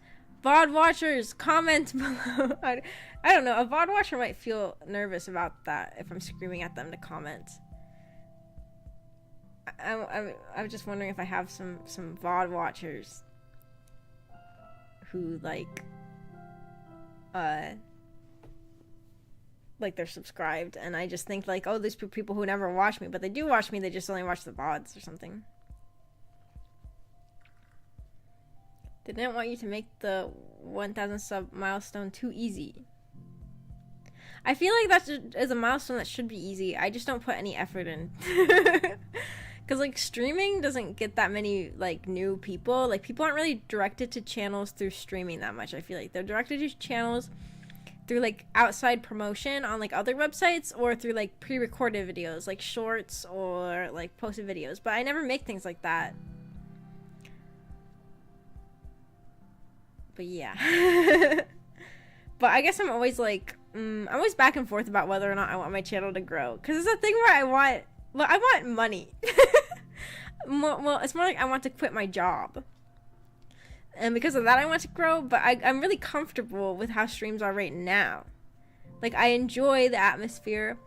I also like that my chat isn't like scary. Like, I feel like the VTuber community has like a lot of people who are like kind of scary. Like, I don't want to get like a toxic chat or something, and I feel like the indie VTuber community, I'm afraid of growing because I'm afraid of attracting people who are nasty, I guess. Maybe that's an irrational fear though, because I feel like people will like catch my vibes and they won't be like that, right? And I also feel like people know not to say things like that in the chat, even if they think those things. I don't know. But, and also, I like being able to talk to everybody. I think that YouTube should monetize me even though I only have 400 subscribers. So I can quit my job and continue making a career off of talking to 5 people at a time. Scream louder! I'm not going to, because my neighbors are going to be so annoyed. They probably are already annoyed that I'm like kind of talking kind of loudly in order to stream. I started talking really loudly when I was talking about that Ada Lovelace documentary just because I was excited about it. I never watch you. This is my first stream in years, in fact. Wouldn't it be crazy if this whole time... Wouldn't it be crazy if this whole time Thieves was actually gone and it was just like that person with the bots was still like using a fake version of you but typing like a normal person this whole time? That'd be crazy. Like, that'd be like a long con. Hey Thieves, welcome to the impregnation. Thanks Iris, nice to meet you for the first time. Do you want us to be toxic? No! No, I don't want you guys to be toxic. I'm scared of my chat becoming toxic. We should be more toxic. No. I like how untoxic my chat is. Congrats, detective, you've cracked the code. This whole time. It's been that person with the bots. They came in to troll me, but they started to like me, but they decided to pretend to be thieves, or they just wanted to like tear my heart out by revealing that a frequent chat member was actually a hater the whole time. That whole experience was so crazy. We aren't real though, that's true. You guys are just my hallucinations.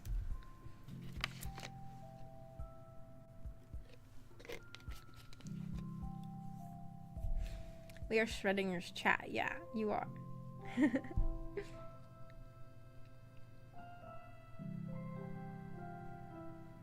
Yes, I had the real thieves tied up, but unfortunately he liked it, so I let him go.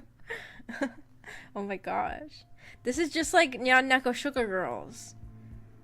When Bokutachi kidnaps Hitoshi.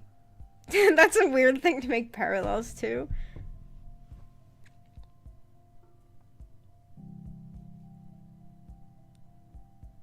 We only exist when you stream. Haha, all the support I gave you, but in reality I only pretended to be a fan. I really got you. How we ever recover? That's true. If that happens, like, what? Like, I just got a notification.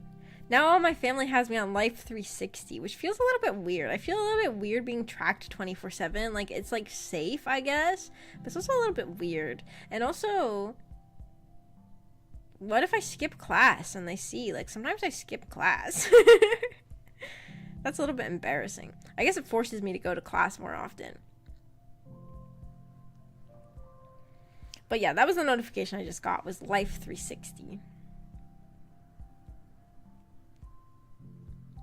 I might end the stream soon. I'm having fun talking to everybody, but I kind of want to eat something, and yeah.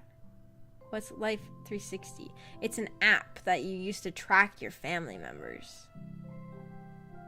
It's like you put in, yeah, I feel like it's a little bit sketchy to have something like that, but nowadays everybody has that, I guess. Like everybody, like in my college, my advisor was like, how many of you have Life 360 and your family is tracking you? And almost everybody said they did. So I guess it's like normalized. I don't know how I feel about it, but I did it because my family asked me to. I don't know, I feel a little weird about it, but I guess my phone would be tracking my location anyways because that's how things are, so I guess it doesn't really matter if my parents can see it. But yeah, we still not eating. Well, actually, since my mom bought me groceries, she bought me so many snacks. Like normally I wouldn't buy myself that many snacks, so I've been eating so many snacks lately. Normally I don't really, like, I'll have like one snack at a time in my apartment, and then once I finish eating a snack, then I'll buy a new one to replace it. But she bought me like so many different snacks. So I've actually been eating a lot of snacks.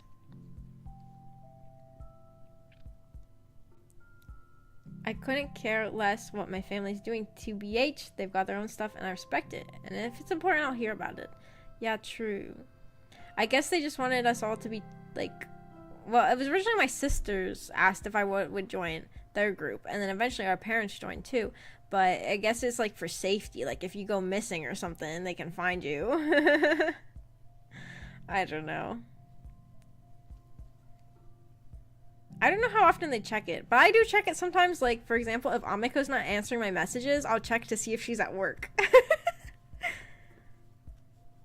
And maybe that's not what people should be using it for, though.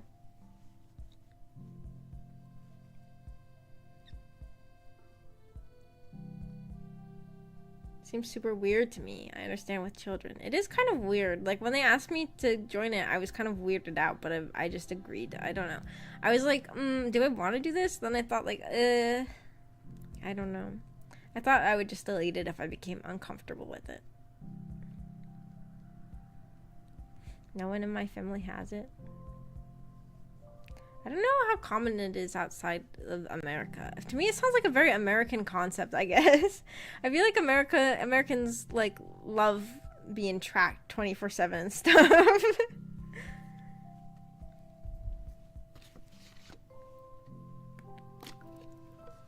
Personally, if I'm kidnapping someone, I'm throwing away their phone. Not speaking from experience, of course.